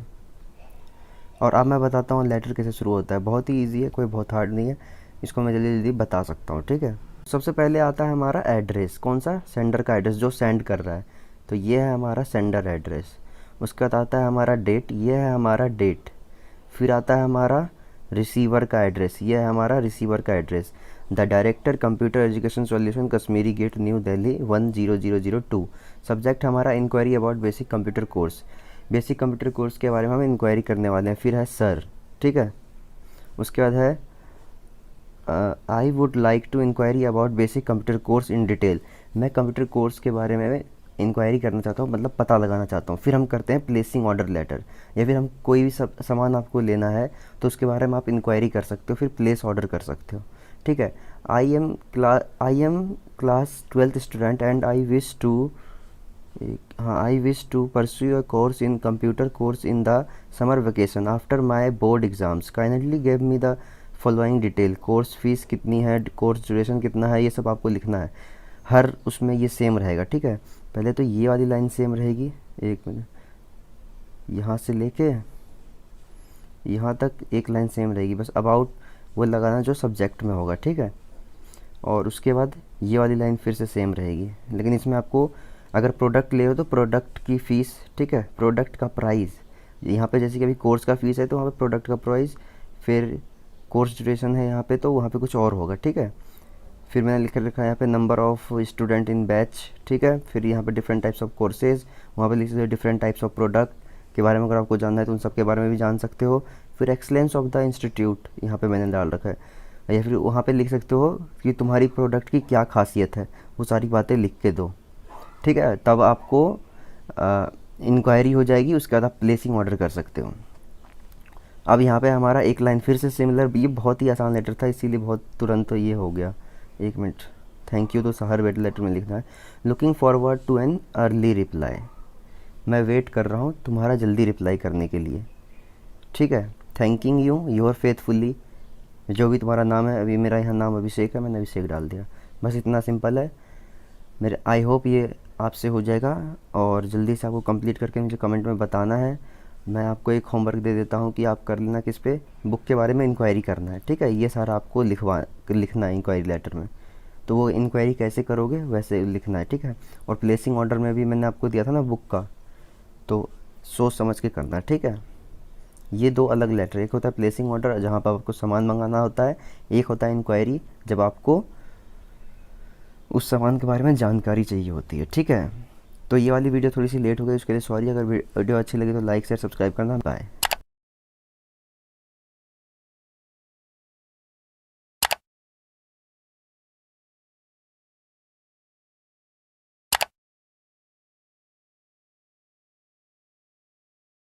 Hello students, welcome back to the channel. आज हम बात करेंगे फॉर्मल लेटर में प्लेसिंग ऑर्डर लेटर के बारे में। और ये लेटर भी कोई बहुत ज़्यादा हार्ड नहीं है, बहुत इजी है। जैसे ही हम पहले करते थे कि सेंडर एड्रेस हमेशा हम ऊपर रखते हैं, तो फॉर्मल लेटर में ना हमेशा ही सेंडर एड्रेस ऊपर रहता है सबसे, ठीक है। जो लेटर सेंड करेगा उसका एड्रेस सबसे ऊपर, फिर हम लिखेंगे डेट, फिर हम लिखेंगे रिसीवर एड्रेस, जो रिसीव करेगा लेटर उसका एड्रेस हम लिखेंगे। बाकी मैं आपको आगे डिटेल में एक्सप्लेन करूँगा, अभी फ़िलहाल ये देख लो, मैं फॉर्मेट देख लो, ठीक है। फॉर्मेट के 1 मार्क्स रहते हैं, मैंने बताया, बहुत बार बताया है। ग्रामर के होते हैं फिर 1 मार्क्स, और कंटेंट के होते हैं 3 मार्क्स, ठीक है। लेटर के हिसाब से 5 मार्क्स का कभी आता है, कभी 8 मार्क्स का आता है, उस हिसाब से मार्क्स वेरी करते हैं ऊपर नीचे। फिर सब्जेक्ट के बाद हमारा आता है सैल्यूटेशन। सैल्यूटेशन यानी कि डियर सर, डियर मैम, या फिर सर मैम लिख सकते हो, डियर नहीं भी लगाया, या फिर रिस्पेक्टेड सर, रिस्पेक्टेड मैम, या फिर सर मैम में से कुछ भी लगा दिया, हो जाएगा, ठीक है। फिर हम लिखेंगे body of the letter. Body of the letter इसमें क्या लिखेंगे, क्योंकि हम ऑर्डर प्लेस कर रहे हैं, तो उससे पहले हम ऑर्डर प्लेस करने से पहले हम लिखते हैं इंक्वायरी लेटर, ठीक है। इंक्वायरी लेटर की वीडियो मैं कल ले आऊँगा, आज मैं प्लेसिंग ऑर्डर की वीडियो लाया हूँ। इंक्वायरी लेटर में हम ये इंक्वायरी करते हैं कि वहाँ पर कैसा सामान है, क्या सामान है, ये सब हम करने के लिए भेजते हैं। फिर हम लिखते हैं ये प्लेसिंग ऑर्डर लेटर, ठीक है। फिर इसको हम हमेशा जब भी लिखेंगे, शुरुआत करेंगे तो इसकी शुरुआत हम ऐसे करेंगे कुछ, 1 मिनट, हाँ। This has reference to the inquiry letter dated on 15 January 2020। जब भी स्टार्ट करेंगे कौन सा लेटर, ऑर्डर वाला लेटर, कौन सा, प्लेसिंग ऑर्डर वाला लेटर, तो उसकी स्टार्ट एकदम ऐसे ही करेंगे, ठीक है। फिर हम लिखते हैं लिस्ट ऑफ आइटम, जो भी आइटम आपको मंगवाना है, ठीक है। इसमें हम अभी एक क्वेश्चन करेंगे स्पोर्ट्स का। स्पोर्ट्स का सामान हमें मंगाना है, हम एक स्कूल के टीचर हैं, हमें स्पोर्ट्स का सामान मंगाना है, तो आपको लिस्ट बनानी कि क्या क्या आपको, जैसे कि बैट मंगाना है, बॉल मंगाना है, और मंगाना है आपको बास्केटबॉल, टेनिस मंगाना है, और फुटबॉल मंगाना है, जितनी भी चीज़ें हैं और किस किस कंपनी की मंगानी है उसका भी हमें ब्रैकेट बना के सब कुछ लिखना होता है, ठीक है। वो आपको आगे एक्सप्लेन करता हूँ। फिर आपको लिखना है डेट ऑफ डिलीवरी, कितने तारीख को आपको ये सारा सामान चाहिए। फिर आपको लिखना है मोड ऑफ पेमेंट, किस पेमेंट के मोड में आप पेमेंट करोगे, ऑनलाइन करोगे या फिर ऑफलाइन करोगे। फिर लिखोगे item to be in good condition, well package and deliver on time. Item की जो कंडीशन है वो गुड होनी चाहिए, ठीक है, अच्छा कंपनी का अच्छा प्रोडक्ट होना चाहिए, पैकेज बढ़िया होना चाहिए, और डिलीवरी जो है वो टाइम पे होनी चाहिए। फिर उसके बाद हर लेटर की तरह थैंक यू लिखना है एंड में। योर फेथफुली, जो भी आपका नाम है, जो भी आपकी डेजिग्नेशन है, जो भी आपकी पोजीशन, आप स्कूल के टीचर हो तो स्कूल टीचर, आप हेड बॉय हो हेड बॉय, हेड गर्ल हो हेड गर्ल, ठीक है, जो भी है।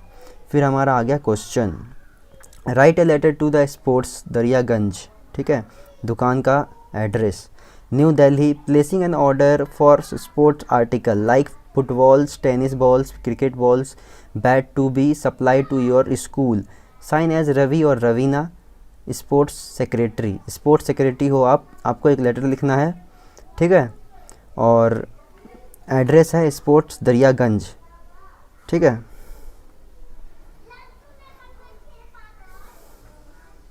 तो देखो, सबसे पहले आपको ऊपर लिखना है आप सेंड कर रहे हो लेटर, ठीक है, यानी कि मैं सेंड कर रहा हूँ, मैं हूँ स्कूल, मतलब मेरा एक स्कूल है, मैं लेटर सेंड कर रहा हूँ, मुझे चाहिए कुछ सामान स्पोर्ट्स के, ठीक है।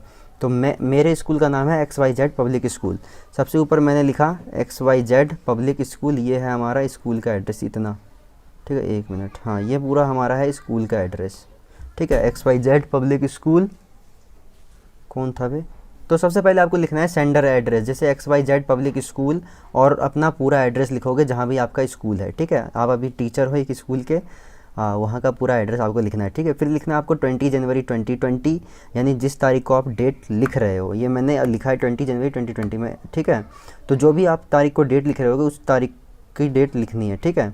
फिर लिखोगे the manager, Delhi sports Daryaganj, new Delhi 110002, यानी कि आपका जो दुकान है, जिस इंसान से आप सामान मंगा रहे हो, उस बंदे की दुकान दरियागंज न्यू दिल्ली में है, ठीक है, यह है उसका एड्रेस, ठीक है। फिर लिखना आपको subject, placements of sports good, आपको स्पोर्ट्स के कुछ सामान चाहिए, सर। फिर हमें लिखना है सर, क्या ये हमारा सैल्यूटेशन, क्या है हमारा ये सैल्यूटेशन। उसके बाद आपको लिखना है this has reference to the inquiry letter dated on 15 January 2020, kindly send the following item at the above address. मुझे ये सारे आइटम चाहिए जो मैंने एड्रेस ऊपर दे रखा है। एड्रेस ऊपर किसका होता है, सेंडर का, और हमें सामान किसको भेजना होता है, जिसने लेटर हमें भेजा है। तो ये हमें इस स्कूल में सामान भेजना है, ठीक है। तो यहाँ देखो, this has reference to the inquiry letter dated on 15 January 2020। मैंने 15 जनवरी को एक इंक्वायरी लेटर भेजा था, उसी के रेफरेंस में मैंने ये लेटर लिखा है कि मुझे कुछ सामान चाहिए आपके दुकान से, क्योंकि मुझे सामान अच्छा लगा है, क्वालिटी आपके दुकान में क्वालिटी वाले सामान है, ब्रांडेड सामान है, ठीक है। तो यहाँ पे हमें लिखना है, हमें फ़ुटबॉल मंगाना है, 10 फुटबॉल मंगाना है। कौन सी कंपनी का? स्पार्टन का। Item name football, number of item, कितने आइटम चाहिए? हमें 10 चाहिए। और ब्रांड नेम, कौन से ब्रांड का चाहिए? फिर हमें लिखना है क्रिकेट का चाहिए मुझे बॉल, 10 चाहिए, लेदर कंपनी का चाहिए। टेनिस का बॉल चाहिए 20 चाहिए, विक्की कंपनी का चाहिए। फिर हमें क्रिकेट का बैट चाहिए जो कि हमें 15 चाहिए, और वो एसएस कंपनी का चाहिए, ठीक है। फिर लिखना है आपको all the item should be in good condition, जितने भी आइटम है वो सारे गुड कंडीशन के होने चाहिए। Well bound and package properly and deliver within a week, और अच्छे से पैकेज होना चाहिए और 1 हफ्ते के अंदर हमारे पास पहुंच जाना चाहिए। The payment will be made by cash once item reaches, जो पेमेंट है वो हम कैश में दे देंगे जैसे ही आइटम हमारे घर आ जाता है। जैसे भी हमारा सामान हमारे घर पहुंच जाएगा हम आपको पैसे दे देंगे। Though in the past you have never given us any opportunity to complain and the goods have always reach us well on time, past में तुम लोगों ने कभी भी हमें कंप्लेन करने की शिकायत नहीं दी है, और जो प्रोडक्ट थे वो सारे अच्छे थे और टाइम पे पहुंच गए थे, ठीक है। फिर लिखना है we accept the same delivery this time as well, मुझे ऐसी ही सेम डिलीवरी फिर से चाहिए, ठीक है। और थैंक यू योर फेथफुली। फिर जो तुम्हारा ऊपर मैंने क्या कहा था, रवि रवीना, रवि स्पोर्ट्स सेक्रेटरी है। कौन है वो? स्पोर्ट्स सेक्रेटरी है स्कूल का, ठीक है। फिर ये हो गया हम तुम्हारा लेटर डन। बस इतना ही आपको एग्ज़ाम में लिखना है, 5 से 8 मार्क्स मिल जाएंगे आपको। लेटर का अभी तक सब कुछ मैंने बता दिया है, कैसे कैसे क्या करना होता है। फिर से एक बार बताता हूँ, सेंडर एड्रेस सबसे ऊपर, फिर डेट, फिर रिसीवर एड्रेस, फिर सब्जेक्ट, फिर सैल्यूटेशन। इतना अब तक सबको समझ में आ गया होगा जो वीडियो देख रहा है अभी तक। बॉडी ऑफ लेटर समझो, जिसमें थोड़ा हार्ड लगता है, ठीक है। बॉडी ऑफ द लेटर में वही मैंने कहा ना, रेफरेंस टू इंक्वायरी लेटर लिखना है। हमेशा ये लाइन सिमिलर रहेगी। 1 मिनट दिखा देता हूँ आपको कौन सी लाइन जो सिमिलर है वो हमेशा रहेगी। ये वाली लाइन, इतना हमेशा सिमिलर रहेगी ये लाइन, ठीक है। फिर एक बॉक्स बनाना है, ये भी हमेशा सिमिलर रहेगी। बस इसमें थोड़ा सा आपको दिमाग लगाना, अगर आप बुक मंगा रहे हो तो क्या उसमें ब्रांड नेम लिखोगे या फिर ऑथर का नाम लिखोगे? तो यहाँ पे ब्रांड नेम नहीं होगा, वहाँ पे ऑथर का नाम होगा, ठीक है। फिर और इधर बुक का नाम होगा, इधर नंबर ऑफ़ आइटम, कितने नंबर ऑफ़ बुक्स, ठीक है। ऐसे दिमाग चलाना है, ओके। ये लाइन सेम रहेगी। और उसके बाद आपको बुक के बारे में बताना है कि all the book item books are should be in good condition, package properly, deliver in a week. फिर पेमेंट बताना है आपको, ठीक है। फिर उसके बाद आप लास्ट लाइन लिख सकते हो यही, दो इन द पास्ट, कि तुमने कभी हमें पास्ट में कोई शिकायत नहीं दी है, कोई कंप्लेन नहीं दिया है और अच्छे से डिलीवर किया, आपका सामान बहुत अच्छा होता है, न्यू होता है, ब्रांडेड होता है, और we expect same delivery this time as well. फिर लिखोगे थैंक यू योर फेथफुली, और जो भी आपका नाम है और जो डेजिग्नेशन है, प्लेस है, पोजीशन है, वो लिख देना है, ख़त्म, ठीक है। बस इतना ही है लेटर में। एक लास्ट लेटर और रह रहा है, उसको हम करेंगे और ख़त्म लेटर। अब उसके बाद ये 4-5 लेटर एग्ज़ाम में आते रहते हैं, ठीक है। छोटी क्लास से लेके बड़ी क्लास तक, इनफॉर्मल भी कभी कभार आ जाता है बड़ी क्लास में, छोटी क्लास में ज़्यादातर इनफॉर्मल आता है। चलो बाय, मिलते हैं नेक्स्ट वीडियो में। हेलो स्टूडेंट्स, आज हम बात करेंगे इंग्लिश ग्रामर में इनफॉर्मल लेटर के बारे में। जितने भी फॉर्मल लेटर थे वो मैंने सारे करा दिए हैं, 5 पार्ट बना चुका हूँ और 5 टाइप बता चुका हूँ। आज हम बात करेंगे उसी के पार्ट 2 इनफॉर्मल लेटर के बारे में, और ये बहुत ही आसान है, ज़्यादा कोई हार्ड नहीं है, और इसमें सिर्फ एक पार्ट में ही पूरा कवर हो जाएगा, ठीक है। तो सबसे ऊपर आपको हमेशा की तरह सेंडर एड्रेस तो लिखना ही है, सेंडर एड्रेस सबसे ऊपर, फिर डेट, फिर डियर, डियर यानी कि डियर के बाद आप जो भी लगाओ, फ्रेंड लगाओ, पता है ना इनफॉर्मल लेटर फ्रेंड को लिखते हैं या फिर माता पिता को लिखते हैं, जो भी फैमिली फ्रेंड्स हैं इन सबको लिखते हैं। फॉर्मल लेटर किसी ऑफिशियल को लिखते हैं, ठीक है। डियर फ्रेंड लगाओ या फिर डियर मॉम लगाओ या डियर फादर लगाओ, जो मर्ज़ी लगा सकते हो, लेकिन उससे पहले एक डियर होना चाहिए, या फिर माय डियर होना चाहिए, my dear friend, my dear father, ऐसे लगा सकते हो, ठीक है। उसके बाद आएगा हमारा बॉडी ऑफ द लेटर। इसमें जो आएगा बहुत ईजी है ये भी, ठीक है। ये पार्ट भी बहुत ईजी है, बस थोड़ा सा दिमाग खोल के रखना है, ठीक है। तो इसके लिए आपको थोड़ा सा स्क्रॉल करके ऊपर जाना है। हाँ देखो, अब आता है ask for the well being of the person. शुरुआत जैसे ही लेटर करोगे तो उसके पहले वेल बीइंग के बारे में पूछो। जैसे कभी फ़ोन भी करते हो तो हेलो कैसे हो पूछते हो ना, वैसे ही लेटर में भी हमें वेल बीइंग के बारे में पूछना है। वेल बीइंग यानी कि आप लोग कैसे हो, मैं ठीक हूँ, और आई होप तुम सब भी ठीक होगे, ठीक है। इसको बस एक तरह से मैंने नॉर्मली बताया, आप इसको सेंटेंस में बना के लिखोगे, ठीक है। फिर ये हो जाएगा। फिर लिखना है main reason to write letter. उसके बाद आपका रीज़न क्या था, क्या आपका बर्थडे था, क्या आपको पैसे की कमी हो गई, क्या आपको किसी पार्टी में जाना है, तो वो क्या रीज़न था, उस रीज़न से रिलेटेड उसके बाद स्टार्ट कर दोगे। फिर उससे 2-3 लाइन लिखोगे। ये लेटर कोई बहुत बड़ा भी नहीं होता। फिर कैलकुलेशन एक लाइन में और एंडिंग एक लाइन में। 100 वर्ड्स में इसको एंड करना होता है और 5 नंबर का आता है, ठीक है, 5 से 8 मार्क्स का, और बहुत ईजी होता है। फिर आप देखो योर्स लविंगली लिख सकते हो, जो कि सेम ही रहेगा, या फिर योर सॉन, अगर आप बेटे बोल रहे हो, अपने फादर को लिख रहे हो, या फिर योर फ्रेंड, ठीक है। लेकिन लविंगली लिख लोगे तो आपको मतलब एक तरह से ये याद रख लोगे, तो आपको ज़्यादा कुछ सोचने की ज़रूरत नहीं। Your friend, your father, your mom, कुछ भी सोचने की ज़रूरत नहीं। योर्स लविंगली किसी के लिए भी लिख दो, चाहे फ्रेंड के लिए लिख दो, चाहे मदर फादर को लिख रहे हो तब भी लिख दो योर्स लविंगली, तुम्हारा प्यारा, ठीक है। और फिर उसके बाद तुम्हारा जो नाम है वो आ जाएगा। बस ख़त्म है, इतना में। ये था हमारा सिंपल। ये तो अभी तक हमारा था एक तरह से जो कहते हैं पैटर्न, ठीक है। फॉर्मेट के 1 मार्क्स होते हैं, ग्रामर के 1 मार्क्स होते हैं, और कंटेंट के 3 मार्क्स होते हैं। चलो अब हम देखते हैं कैसे ये लेटर होगा। पहले आपको ऊपर एड्रेस लिखना है, ऊपर आपको एड्रेस लिखना है। यहाँ मैंने कोई सा भी एड्रेस डाल दिया, N/10 Kirti Nagar, new Delhi 110002 pin code है ये, ठीक है, दिल्ली का। उसके बाद आपको लिखना है डेट 26 अगस्त 2022। फिर लिखना आपको माय डियर, जिसको भी लिख रहे हो, फ्रेंड को तो फ्रेंड को, फादर को फादर को, मदर को मदर को, जिसको भी लिख रहे हो उसको लिखना है, ठीक है। उसके बाद आपका शुरू हो जाएगा बॉडी ऑफ द लेटर। थोड़ा सा इसको नीचे कर लूँ, हाँ। बॉडी ऑफ द लेटर में क्या आएगा, I am fine and hope same from you. मैं ठीक हूँ, तुम कैसे हो ये बताओ। As you know my birthday is coming close and my parents have decided to have a grand party on my birthday. Your coming is must. मेरा birthday आने वाला है और मेरे जो पेरेंट्स हैं उन्होंने डिसाइड करा है ग्रैंड पार्टी रखने की, तो तुम्हारा आना बहुत ज़रूरी है, ठीक है। अपने फ्रेंड को तुम इनवाइट कर रहे हो। ये कौन सा लेटर है, इनवाइटिंग लेटर है, ठीक है। आई hope you will not disappoint मी। मुझे मैं आशा करता हूँ तुम मुझे डिसअपॉइंटमेंट नहीं करोगे। आई एम एंक्सियसली, थोड़ा इसको ऊपर कर देते हैं, I am anxiously waiting for your arrival and we do not met from many days with lot of love. मैं तुम्हारा वेट कर रहा हूँ बहुत प्यार के साथ, और हम बहुत दिनों से मिले भी नहीं हैं, ठीक है। योर लविंगली, योर्स लविंगली, चाहे फादर हो, मदर हो, फ्रेंड हो, किसी के लिए भी लिख सकते हो। नहीं तो तुम्हें ऐसे सोचना पड़ेगा योर फ्रेंड। आप फादर को लिख रहे हो तो क्या लिखोगे, योर सन। फादर तो ऊपर लिखोगे माय डियर फादर, नीचे लिखोगे योर सन। योर फादर थोड़ी लिखोगे, योर सन।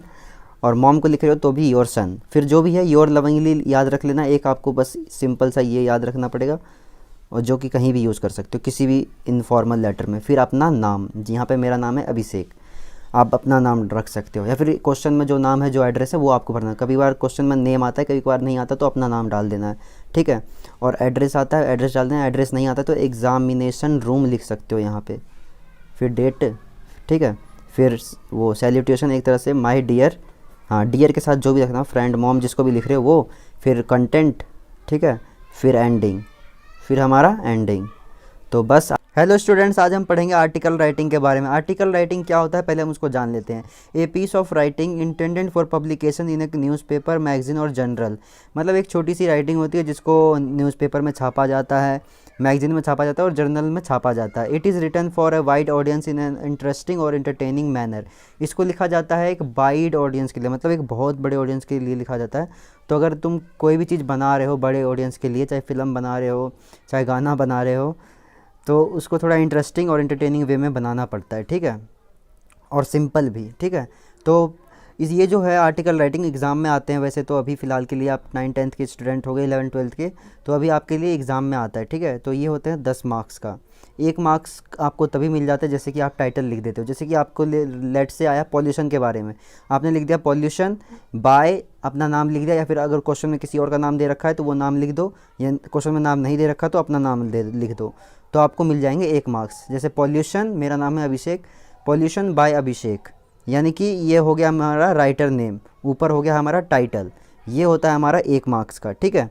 फिर होता है हमारा कंटेंट जो कि 4 मार्क्स का होता है, मतलब जो आप पूरा लिखोगे वो कंटेंट हमारा होता है 4 मार्क्स का।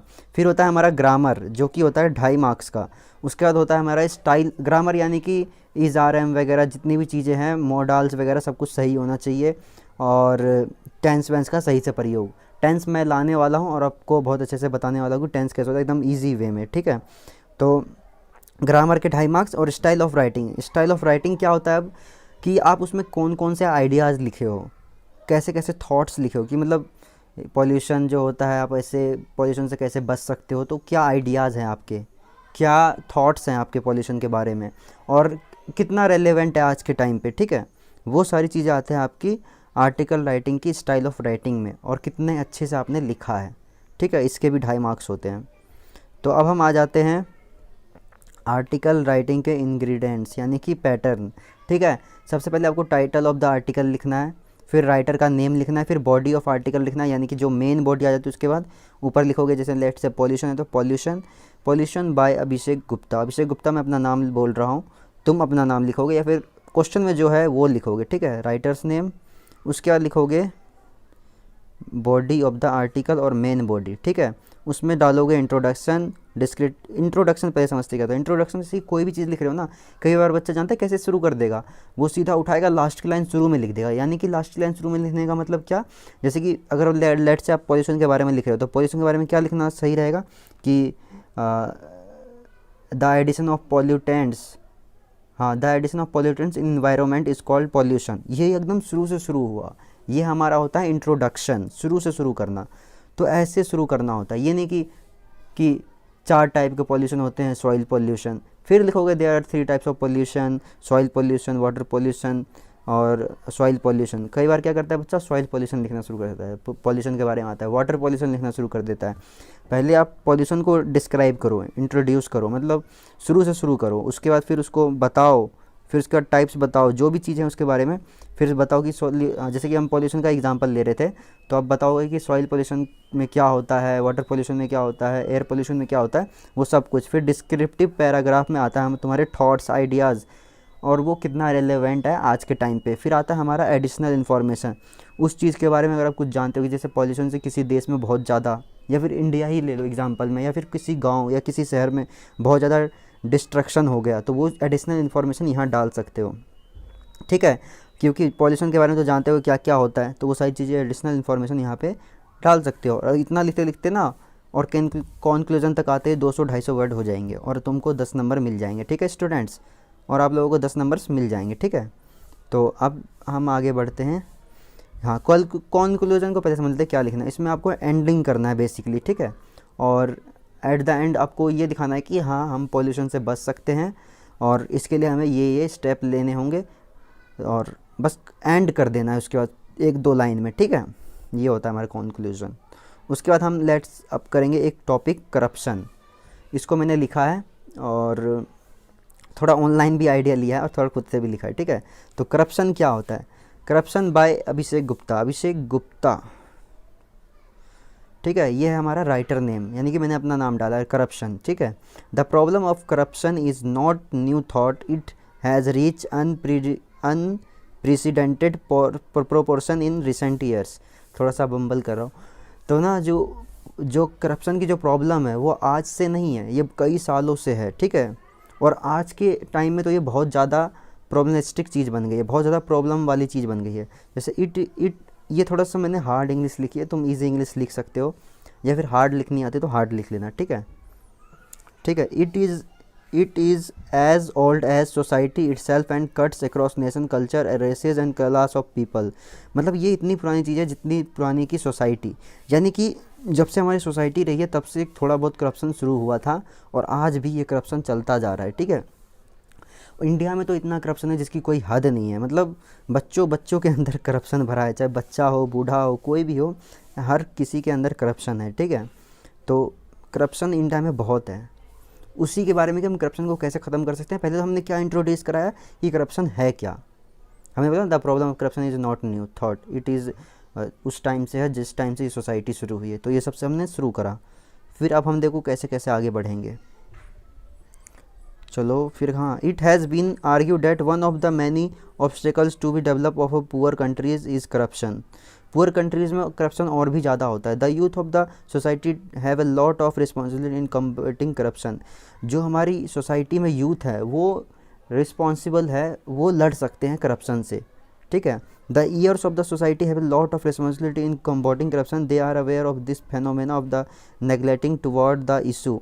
It is the youth, especially the students, who have to take cuddles against the demon of corruption and crush it together। मतलब जो स्टूडेंट्स हैं, खास करके यूथ हैं और जो स्टूडेंट्स हैं, वो इसके साथ लड़ सकते हैं, इससे लड़ सकते हैं एक साथ होकर और इसको ख़त्म कर सकते हैं। लेकिन करप्शन को ख़त्म करना इतनी आसान चीज़ है नहीं, ठीक है। लेकिन हमें थोड़ा सा पैराग्राफ राइटिंग में जब हम एंड में कैलकुलेशन लिखते हैं तो इसको हमें इस तरह से दिखाना है, थोड़ा मतलब लिखनी रियलिटी ही है, क्योंकि रेलेवेंस ही हमें दिखाना है उसमें, नहीं तो फिर उसके भी नंबर के ऐसे नहीं कुछ भी लिख देंगे।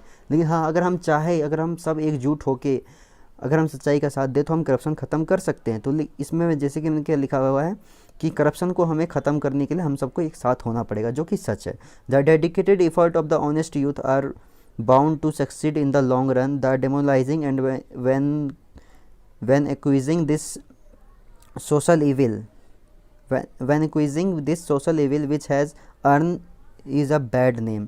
मतलब जो इस सोसाइटी में इतने गलत नाम से मतलब फेमस है, जो कि है करप्शन, उसको हमें हराना है, ठीक है। इसमें सक्सेस पाने के लिए हम सबको साथ होना पड़ेगा और सबको ऑनेस्ट होना पड़ेगा। इसको आप और भी बढ़ा सकते हो।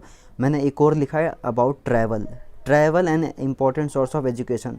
इंसान ट्रैवल करके बहुत कुछ सीख सकता है और ये सच है। मैंने ट्रैवल करके बहुत कुछ सीखा है, ठीक है, और बहुत सारे लोग बहुत कुछ सीखते हैं ट्रैवल करके, ठीक है। To travel is to discover. अगर आप ट्रैवल करते हो तो आप डिस्कवर करते हो चीज़ों को, वहाँ के लोगों को देखते हो, वहाँ के लोग क्या पहनते हैं, वहाँ के लोग क्या भाषा बोलते हैं। कई बार मैं हरियाणा गया था तो मैं हरियाणी बोलने लग गया था, ठीक है। और कोई भी अगर कोई हरियाणा जाता है, वहाँ के लोगों से मिलता है, अच्छे बुरे लोग मिलते हैं, ठीक है, तो उन सब से कुछ जानने को मिलता है। फिर तुम्हारी एजुकेशन जो होती है वो भी बेटर होती है। वहाँ के लोगों के साथ अगर 1-2 महीना रह लोगे तो आपको उसकी भाषा बोलने चाहिए। अगर आप पंजाबी के पास रहने लग गए, मान के पंजाब चले गए, तो आप थोड़ा बहुत पंजाबी जान जाओगे, तुम्हें वहाँ के लोगों का एक्सपीरियंस जानने को मिलेगा।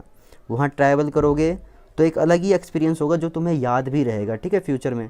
और उस जगह से तुम्हें एक थोड़ा सा जुड़ाव हो जाएगा, जैसे कि जुड़ाव सा हो जाएगा। जैसे कि आप इंडिया में रहते हो, ठीक है, आप ऑस्ट्रेलिया चले जाओ और इंडिया में बाढ़ आया तो आप डोनेट करोगे, सोचोगे अरे यार इंडिया मुश्किल में है, तो आप क्या करोगे, डोनेट करने की कोशिश करोगे और पक्का डोनेट करोगे। लेकिन अगर आप यहाँ रह रहे हो और ऑस्ट्रेलिया में लेट से आ जाए, ठीक है, तो आपको उतना कोई वो नहीं लगेगा, क्योंकि आप वहाँ गए नहीं कभी रहने के लिए, तो आपको उतना कोई लेकिन अगर आप ऑस्ट्रेलिया गए होगे तो आपके अंदर थोड़ा सा वाइब आएगा कि कुछ डोनेट करते हैं, इनकी हेल्प करते हैं, ठीक है। बहुत हो गई बात, अब आगे। हाँ, if not necessary travel is a very important aspect of education. अगर ये ज़रूरी नहीं है, लेकिन ट्रैवल जो है वो बहुत इंपॉर्टेंट एस्पेक्ट है एजुकेशन का। इसीलिए देखते हो टूर पे भी 1 साल में 1-2 बार लिया जाता है, स्कूल में लेके जाते हैं, लेकिन इस साल कोरोना था इसीलिए नहीं लेके गए, ठीक है। Travel is a very important aspect of education and experience to learn on personal level with hands on experience, ठीक है। When people travel to a new place they absorb and remember. यही सारी बातें जो मैं बता रहा था कि जब इंसान ट्रैवल करता है तो जल्दी चीज़ों को एब्जॉर्ब करता है, इन्फॉर्मेशन एब्जॉर्ब करता है और सीखता है, ठीक है। साथ साथ रह के पंजाबी सीख जाओगे, साथ साथ रह के हरियाणा वाले के साथ हरियाणवी सीख जाओगे, ठीक है। मैंने बहुत ट्रैवल करा है तो मुझे पता है। मेरे को एक साथ 4-5 भाषा भी आ गई थी एक टाइम पे, क्योंकि मैं हरियाणा था, फिर दिल्ली में दिल्ली का एक्सेंट एक अलग होता है, ठीक है। फिर बहुत सारी चीज़ें, फिर इंग्लिश भी इंग्लिश स्कूल में पढ़ा, सरकारी स्कूल में पढ़ा, तो मैं मतलब बहुत ज़्यादा ट्रैवल नहीं किया, थोड़ा बहुत जितना करा है, तो उस हिसाब से मैं बता रहा हूँ कि हाँ मुझे आ गए थे 3-4 भाषा 5 भाषा मेरे को आ गए थे, ठीक है। जैसे हिंदी, इंग्लिश, और पंजाबी और हरियाणवी, ठीक है। Traveling to other parts of the country provide the opportunity to see different countries practicing their everybody lifes, ठीक है। तुम अलग अलग लोगों को देखते हो और अलग अलग लोग अलग अलग काम करते हैं लाइफ में, और वो क्या क्या करते हैं ये सब चीज़ तुम देखते हो और कुछ समझते हो। It also enable a person to learn the manners. और ये तुम्हें मैनर्स सिखाता है कि कौन सा इंसान कैसा क्या काम कर रहा है, क्या नहीं कर रहा है। कस्टम, लैंग्वेज, देखो लैंग्वेज की बात है, and history of different people and places and widens the circle of one acquaintances. एक मिनट, वंस, ये मैंने क्या वर्ड लिख दिया, ACQE, हाँ, एक्यूटेंसेस, ठीक है। While traveling to each new place give us a different experience, all of this travel will add up to a world view that insight a feeling of connection. ठीक है, फीलिंग ऑफ कनेक्शन। हमें देखो, जो जिस connection की मैं बात कर रहा था, अगर आप इंडिया में रहते हो, नहीं लेट से आप इंडिया में रहते हो, ठीक है, ऑस्ट्रेलिया अगर आप चले जाओगे तो भी अगर इंडिया में कोई प्रॉब्लम हो गई ना, आप ज़रूर डोनेट करोगे, चाहे वो भूकंप आ गया और लोग बहुत खतरे में हो। लेकिन अभी आप इंडिया में और ऑस्ट्रेलिया में नहीं रहो ना, ऑस्ट्रेलिया में कुछ हो गया तो आपको उतनी कोई इग्नोर कर दोगे। ठीक है, अगर कभी ऑस्ट्रेलिया गए होगे तो आपको थोड़ा सा होगा, अरे यार मैं वो देश गया था घूमने के लिए, बहुत सही देश था, या फिर वहाँ के लोग अच्छे थे, या जो भी आपको लगा तो आप ज़रूर डोनेट करने की कोशिश करोगे। ठीक है, with people place and event from all over the globe. ठीक है, और कभी हो सकता है उस वहाँ के जो लोग हैं आपको अच्छे लगे थे तो उनसे बातचीत रखोगे और उनकी मदद करोगे पैसों से भी, या फिर किसी अदर चीज़ से भी, जैसे कि लेट्स से आपको किसी चीज़ में उसकी हेल्प करनी है, मदद करनी है, कोई छोटा मोटा काम है या छोटा बड़ा काम है, उसमें आप हेल्प कर दोगे। ठीक है, it is one of the best and most entertaining way to get an education, ये बहुत ही बेस्ट और इंटरटेनमेंट वे है जिससे हमें एजुकेशन मिल जाती है। While classes books and internet sites are great way to learn and build your knowledge, और जो हमारे क्लासेस हैं, इंटरनेट है और बुक्स हैं, ये भी अच्छी जगह है नॉलेज सीखने के लिए। Travel take what you have already learn and expand upon it. Travel जो होता है, जो तुम्हें आता है ना उसको 10 से मल्टीप्लाई कर दो, उतना सिखा देता है। ठीक है, या फिर जो चीज़ नहीं आता है उसको भी 10 से मल्टीप्लाई कर दो, उतना सिखा देता है वो, इतनी फास्ट वो सिखाता है, जितना तुम्हें इंटरनेट नहीं सिखा पाएगा, शायद एजुकेशन ना सिखा पाए, उतना तेज़ ट्रैवल करने से इंसान सीख लेता है किसी जगह के बारे में और वहाँ के लोगों के बारे में, वहाँ इंसानों के बारे में। ठीक है, तो बस आज के लिए इस वीडियो के लिए इतना ही। अगर वीडियो से लाइक शेयर सब्सक्राइब कर देना। मैं इस वीडियो में थोड़ी सी राइटिंग का प्रॉब्लम हो गया होगा इसमें, क्योंकि यहाँ पे थोड़ा मैं जल्दी जल्दी लिखने लगा, क्योंकि वीडियो जल्दी से मुझे शूट करनी थी, तो इसके लिए सॉरी। चलो अब फाइनली बाय, मिलते हैं नेक्स्ट वीडियो में। Hello students, welcome back to the channel. आज हम बात करेंगे रिपोर्ट राइटिंग के बारे में, और ये बहुत ही आसान है, बहुत कोई हार्ड चीज़ नहीं है। रिपोर्ट राइटिंग नोटिस से थोड़ा हार्ड है और लेटर से थोड़ा आसान है, मीडियम वाली चीज़ है। ठीक है, और रिपोर्ट राइटिंग पहले हम ये जान लेते हैं कहते किसको हैं। Report writing is a clear and concise document which is written for a particular purpose and audience. मतलब रिपोर्ट राइटिंग जो होता है वो एक क्लियर और एक कंसाइज डॉक्यूमेंट होता है, यानी कि क्लियरली उसके बारे में लिखा जाता है एक छोटे इन शॉर्ट वे में, मतलब 150 से 200 वर्ड्स में। ठीक है, और उसको एक्सप्लेन करा जाता है किसी भी इवेंट को। इवेंट दो टाइप के होते हैं, गुड इवेंट और बैड इवेंट, दो टाइप के होते हैं, गुड इवेंट और बैड इवेंट। ओके, यहाँ पे देख सकते हो आप, लिखा हुआ है गुड और बैड, इट बस इसी दो टाइप के होते हैं। या फिर वो होगा ब्लड कैंप पे, जो कि अच्छी बात है, या फिर वो होगा सरस्वती पूजा पे, या फिर होगा वो जन्माष्टमी पे कि जन्माष्टमी के ऊपर रिपोर्ट लिख के दिखाओ कि जन्माष्टमी सेलिब्रेशन हुआ था, उसमें क्या क्या हुआ, वो सारा रिपोर्ट में लिखना होता है। रिपोर्ट में आपको क्या होता है, सब कुछ लिखना होता है कि जैसे कि जन्माष्टमी सेलिब्रेशन हुआ तो उस दिन क्या क्या हुआ, वो सब कुछ आपको उसमें लिखना है। ठीक है, और ये कैसे कैसे लिखना है, पैटर्न मैं आप सबको अभी आगे आगे बताता जाऊँगा। ठीक है, it is written for newspaper और स्कूल मैगज़ीन, मतलब ये ना मैगज़ीन में डाला जाता है, न्यूज़पेपर में डाला जाता है और मैगज़ीन में, या फिर स्कूल मैगज़ीन में। ठीक है, फिर होता है इसमें क्या होता है, पास्ट टेंस का यूज़ होता है। मतलब जैसे कि कोई इवेंट हुआ तो पास्ट में लिखोगे ना, अभी अगर लिख रहे हो, पहले तो नहीं लिख दोगे प्रेजेंट में, फिर जाके होगा कोई इवेंट। पहले ही कोई इवेंट हो जाएगा, चाहे वो अच्छा इवेंट हो या बुरा इवेंट, उसके बाद उसको लिखोगे पास्ट, मतलब पास्ट टेंस में लिखोगे कि कोई इवेंट हुआ और उसके बारे में लिख रहे हो। ठीक है, लेकिन ये मार्क्स बहुत ज़्यादा कैरी करता है, 10 मार्क्स का आता है। ठीक है, याद रखना 10 मार्क्स का आता है, और इसके साथ एक स्टोरी बात है, अगले वीडियो में स्टोरी। ठीक है, पहले तो आता है फॉर्मेट 1 नंबर का, कंटेंट जो होता है वो 4 नंबर का, फॉर्मेट 1 नंबर का, कंटेंट 4 नंबर का, और एक्सप्रेशन 5 नंबर का। एक्सप्रेशन यानी कि मैंने बता रखा है ग्रामर और स्टाइल ऑफ राइटिंग, ये नहीं कि तुम्हारे फेस के एक्सप्रेशन देखेंगे, वहाँ पे ग्रामर से पता चल जाता है कि बंदा किस तरीके से लिख रहा है, और स्टाइल ऑफ राइटिंग से पता चल जाता है सब कुछ कि कौन कैसे लिखना चाह रहा है। ठीक है, और उसमें ग्रामर की मिस्टेक के मार्क्स कटते हैं। ठीक है, तो ग्रामर का भी थोड़ा ख्याल रखना। फिर हमारी शुरू होती है सबसे पहले हेडिंग। हेडिंग में क्या, जैसे कि ब्लड कैंप है, ब्लड डोनेशन कैंप, तो हेडिंग लिख दोगे बड़ा बड़ा ब्लड डोनेशन कैंप। ठीक है, या फिर है सरस्वती पूजा, तो बड़ा बड़ा लिख दोगे सरस्वती पूजा। या फिर है एक और एग्जांपल ले लेते हैं थोड़ा सा बैड में, हाँ रोड एक्सीडेंट। ठीक है, रोड एक्सीडेंट बड़ा बड़ा लिख दोगे। फिर लिखोगे रिपोर्टेड बाय, अपना नाम, या फिर उस क्वेश्चन में नाम दिया होगा जो क्वेश्चन एग्जाम में आया है, या फिर नाम नहीं हो तो XYZ लिख सकते हो, या फिर अपना नाम लिख सकते हो। फिर आपको लिखना है प्लेस, कौन सी जगह पे वो इवेंट हुआ। फिर लिख सकते हो डेट, किस डेट को वो इवेंट हुआ, ठीक है। उसके बाद लिख सकते हो बॉडी ऑफ रिपोर्ट, इंट्रो नहीं, डेट में आपको लिखना है कि किस डेट को आप रिपोर्ट लिख रहे हो, ठीक है, ठीक है, ये लिखना है, रिपोर्ट किस डेट को लिख रहे हो। इवेंट वाला डेट मैं बताता हूँ कहाँ लिखना है, ठीक है। फिर पहले आपको लिखना है बॉडी ऑफ रिपोर्ट, इसके बाद आपका सीधा बॉडी शुरू हो जाता है, ठीक है। बॉडी ऑफ रिपोर्ट, उसमें होता है इंट्रोडक्शन, उसमें होता है मेन कंटेंट और कंक्लूजन। इंट्रोडक्शन में हमें ये बताना होता है कि एक्चुअली में क्या हो रहा है, कब हो रहा है और कहाँ हो रहा है, क्यों हो रहा है, ठीक है। इंट्रोडक्शन में हमें सिर्फ इतना बताना रहता है। फिर जो मेन कंटेंट होता है उसमें हाईलाइट करना होता है जो इवेंट में जो मेन चीज़ें हुई है, जैसे चीफ गेस्ट आया तो वो उसके बारे में हाईलाइट चीज़ें जो भी ज़्यादातर हुई, जैसे कि बहुत सारे बच्चों ने पार्टिसिपेट किया, मतलब और क्या क्या हुआ उसमें एक्सप्लेन करना होता है। जैसे कि बहुत सारे बच्चों ने पार्टिसिपेट किया, किसी ने डांस किया, किसी ने गाना गाया, किसी ने स्पीच दी, किसी ने कुछ किया, और ठीक है, ये सारी चीज़ें, और चीफ गेस्ट आए, ये सारी चीज़ें उसमें मेंशन करनी रहती है। कंक्लूजन में पूरे को समराइज़ करके विद पॉजिटिव एंडिंग के साथ, जैसे फिल्म में हम देखते हैं ना एंड में जो होती है हैप्पी एंडिंग, उसी तरीके से आपको हैप्पी एंडिंग करनी रहेगी रिपोर्ट में, ठीक है। चलो, फिर ये इतना ही होता है रिपोर्ट राइटिंग में, और ये होता है 10 मार्क्स का। तो अगर आपको सरस्वती पूजा पे लिखना हो, ठीक है, मैं सरस्वती पूजा का एग्जांपल पकड़ लेता हूँ। तो सरस्वती पूजा सबसे पहले आपको ऊपर बड़े बड़े शब्द में लिख देना है। 1 मिनट, ये डिस्टर्ब कर रहा है। हाँ, सरस्वती पूजा आप बड़े बड़े लेटर्स में ऊपर लिख देना। उसके बाद लिखना बाय, जो भी आपका नाम है, मैंने अपना नाम लिखा है अभिषेक। फिर आपको लिखना है जहाँ पे ये इवेंट हुआ, न्यू दिल्ली। फिर लिखना है तारीख, जिस तारीख को आप रिपोर्ट लिख रहे हो, ठीक है। फिर लिखना है Saraswati puja was organise by XYZ convent school on 20 January 2018, ठीक है। आप देखो ये इवेंट का डेट यहाँ आया, ठीक है, कि सरस्वती पूजा जो था वो ऑर्गेनाइज हुआ किस स्कूल में, XYZ कॉन्वेंट स्कूल में ऑर्गेनाइज हुआ, 20 तारीख को ऑर्गेनाइज हुआ। और हाँ, ये देखो ये है इवेंट का डेट, और कहाँ हुआ, न्यू दिल्ली में हुआ, एट न्यू दिल्ली। फिर लिखना है द फंक्शन।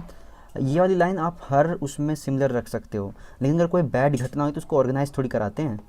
जैसे कि रोड एक्सीडेंट वाज ऑर्गेनाइज, ये तो नहीं लिख सकते ना, ऑर्गेनाइज थोड़ी होता है। रोड एक्सीडेंट वाज हैपेंड, ठीक है, इतना लिखना है। एट हो सकता है वो किसी हॉस्पिटल के सामने एक्सीडेंट हुआ हो, एट हॉस्पिटल, या फिर एट जैसे कि हो गया राजा हरिश्चंद्र हॉस्पिटल, कोई भी कुछ भी है स्कूल का नाम, एट XYZ कॉन्वेंट स्कूल। या फिर किसी रोड पे हुआ है, कोई फेमस रोड है तो उस रोड का नाम है, फिर फेमस नहीं भी है, नॉर्मल सा रोड है, उस रोड का नाम लिख देना है। जहाँ भी हुआ है वो एक्सीडेंट, चाहे एक छोटे गांव में है, बड़े गांव में, उसका एड्रेस डाल देना है, ठीक है। फिर आपको डेट डाल देना और टाइम डाल देना है, ठीक है। उसके बाद द फंक्शन स्टार्टेड एट, अब मैं इसके बारे में बात करूँ सरस्वती पूजा का। The function started at 9 AM and lasted till 5 PM।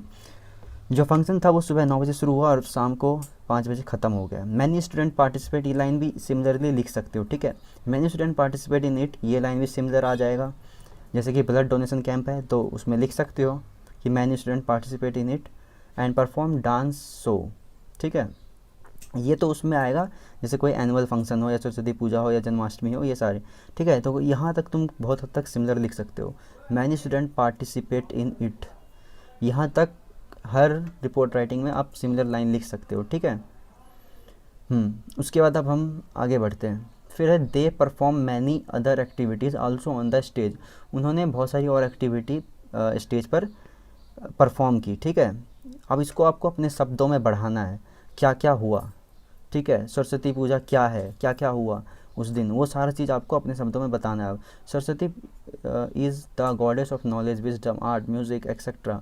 Saraswati को जो है नॉलेज का गॉड माना जाता है, आर्ट्स का, म्यूज़िक का, ये मिस मैसेजेस फिर आज परेशान करें, एक्सेट्रा, ठीक है। जितनी भी चीज़ें होती हैं नॉलेज वाली, उन सबका भगवान माना जाता है। इंडिया सरस्वती इज़ रिफर्सिव for inspiration to do well in life. Saraswati को इंडिया में इसलिए पूजा जाता है ताकि हर कोई अपनी लाइफ में अच्छा करे, खास करके एजुकेशन पर्पस में, नॉलेज के पर्पस में, ठीक है। Every educational institute and organisation associated with the Saraswati पूजा।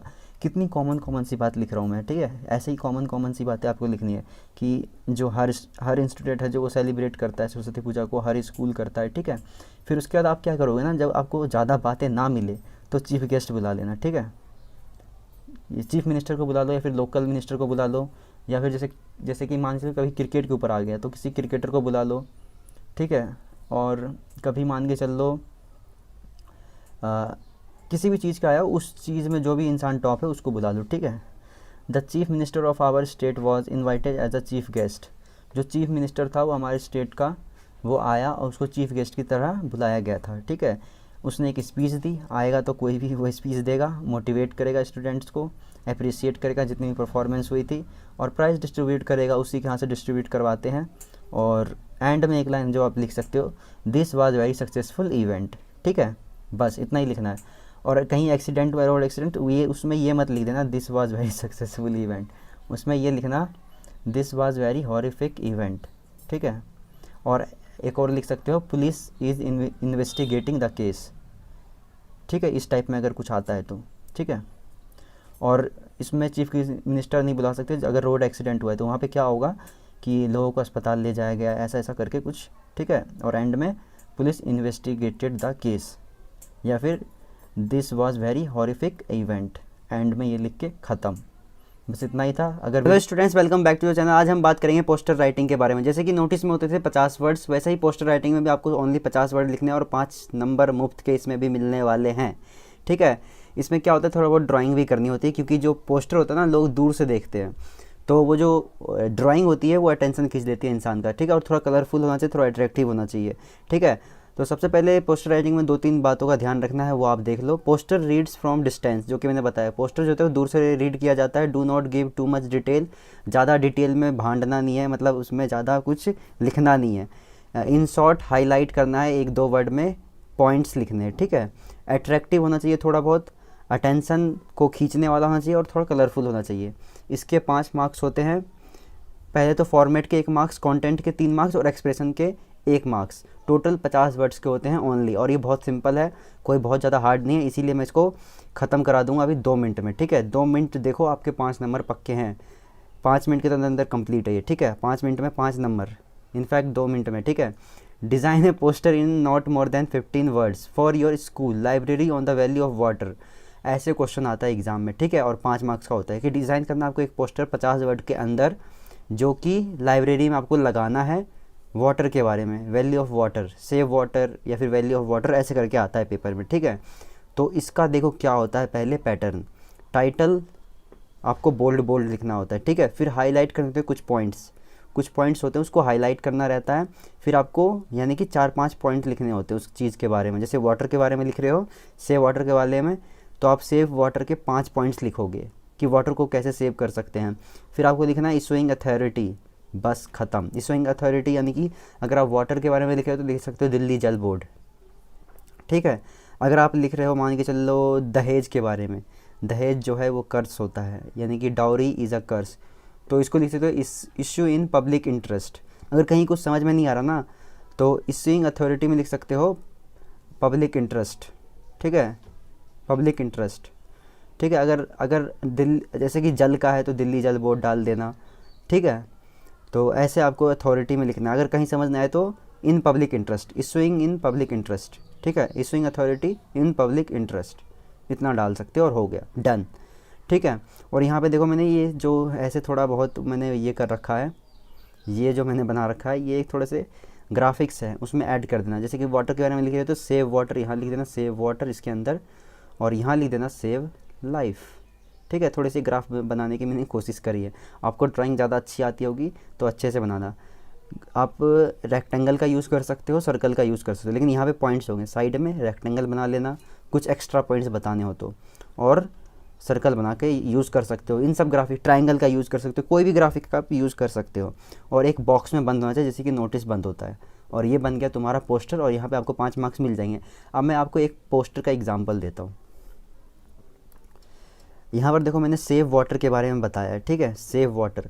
देखो मैंने ड्राइंग बनाने की थोड़ी बहुत कोशिश की, थोड़ी बहुत आती है ड्राइंग, ठीक है।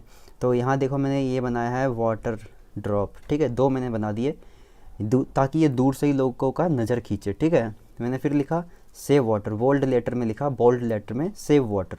फिर मैंने एक लिखा हाईलाइटर वर्ड, यानी कि सेव वाटर सेव लाइफ, ऐसे लिख के 2 कोमा लगा दोगे ना, एग्जामिनर जो चेक कर रहा होगा बहुत खुश हो जाएगा, आपसे 5 में से 5 देगा नंबर, ठीक है।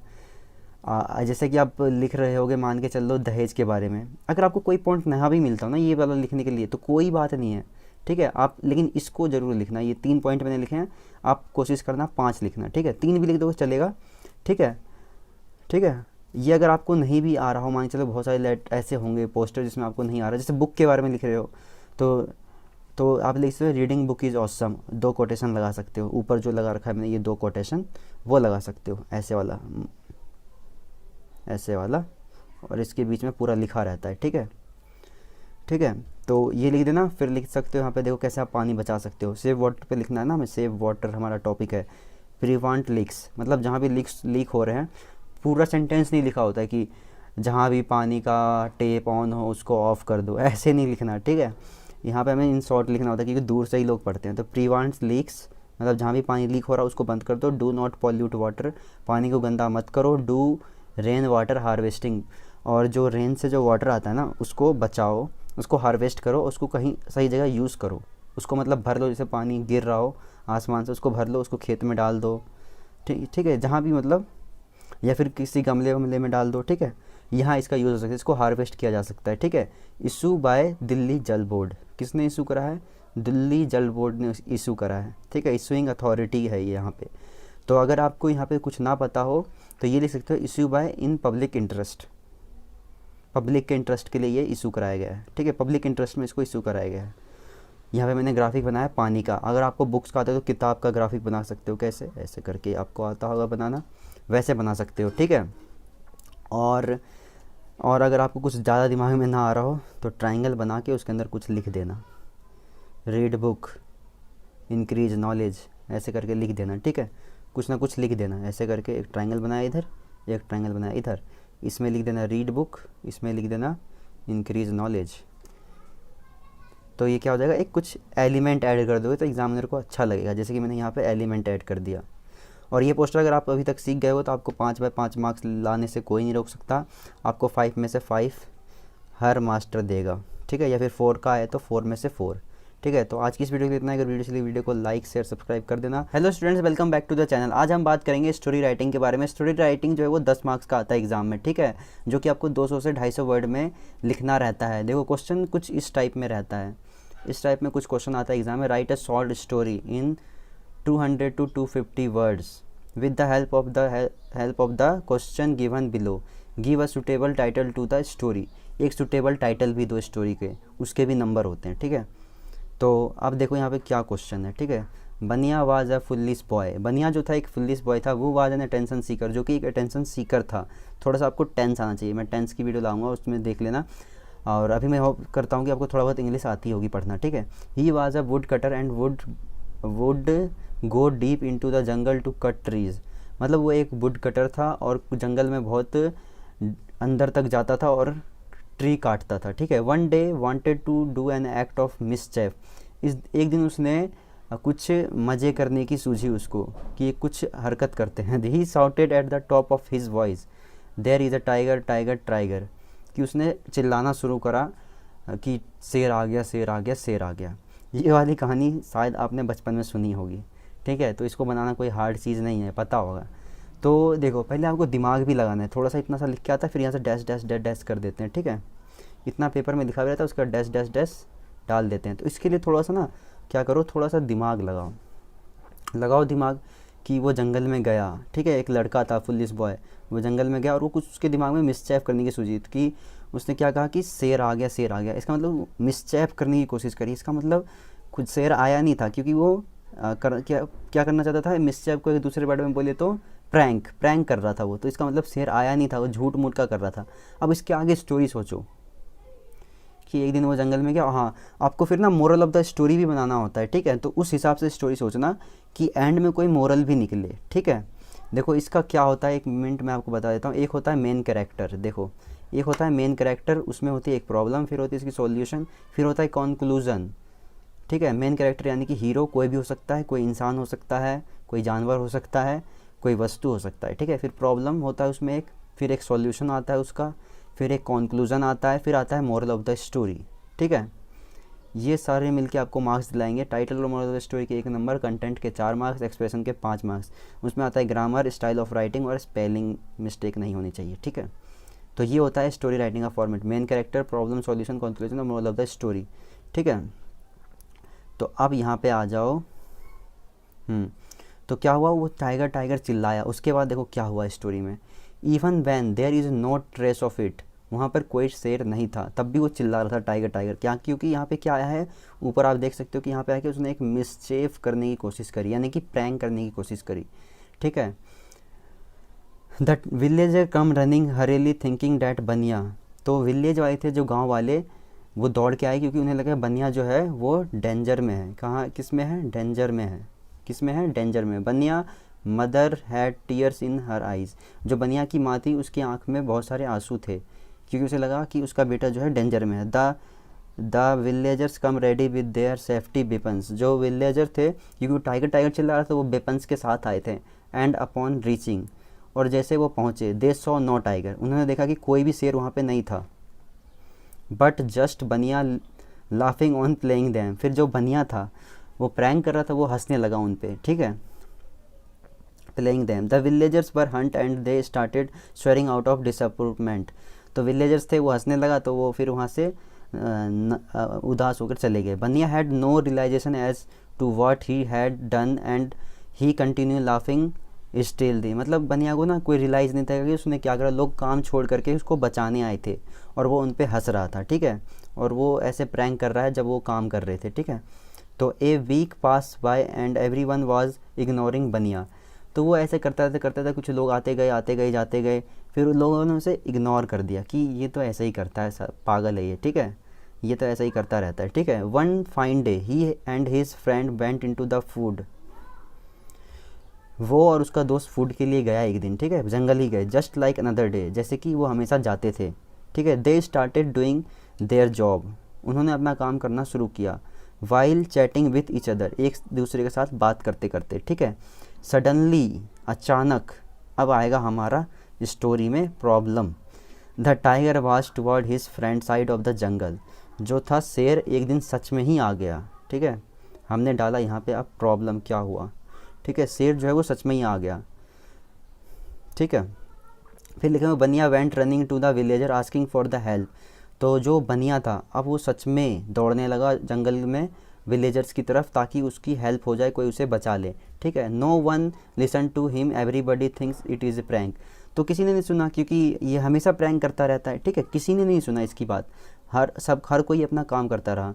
ही क्राइड फॉर हेल्प, वो हेल्प के लिए रोने लगा, सबको लगा ये तो ऐसा ही है, ये मतलब ऐसा ही करता है, इसको कौन ही जाएगा बचाने, क्योंकि सबको लगा प्रैंक है, वो रोने भी लगा तो सबको और लगा कि शायद ये प्रैंक ही होगा। He run toward the tea vendor and told him the entire story, फिर वो टी वेंडर के पास गया, यानी कि जो वहाँ पे चाय बेचता था उसके पास गया और उसको सारी स्टोरी बताया। The tea vendor gave him the benefit of the doubt and went with him till the time they reached there. His friend could be seen nowhere. They called out his name and looked in the woods, but it was too late. Baniya realized and accepted that it was all his mistake.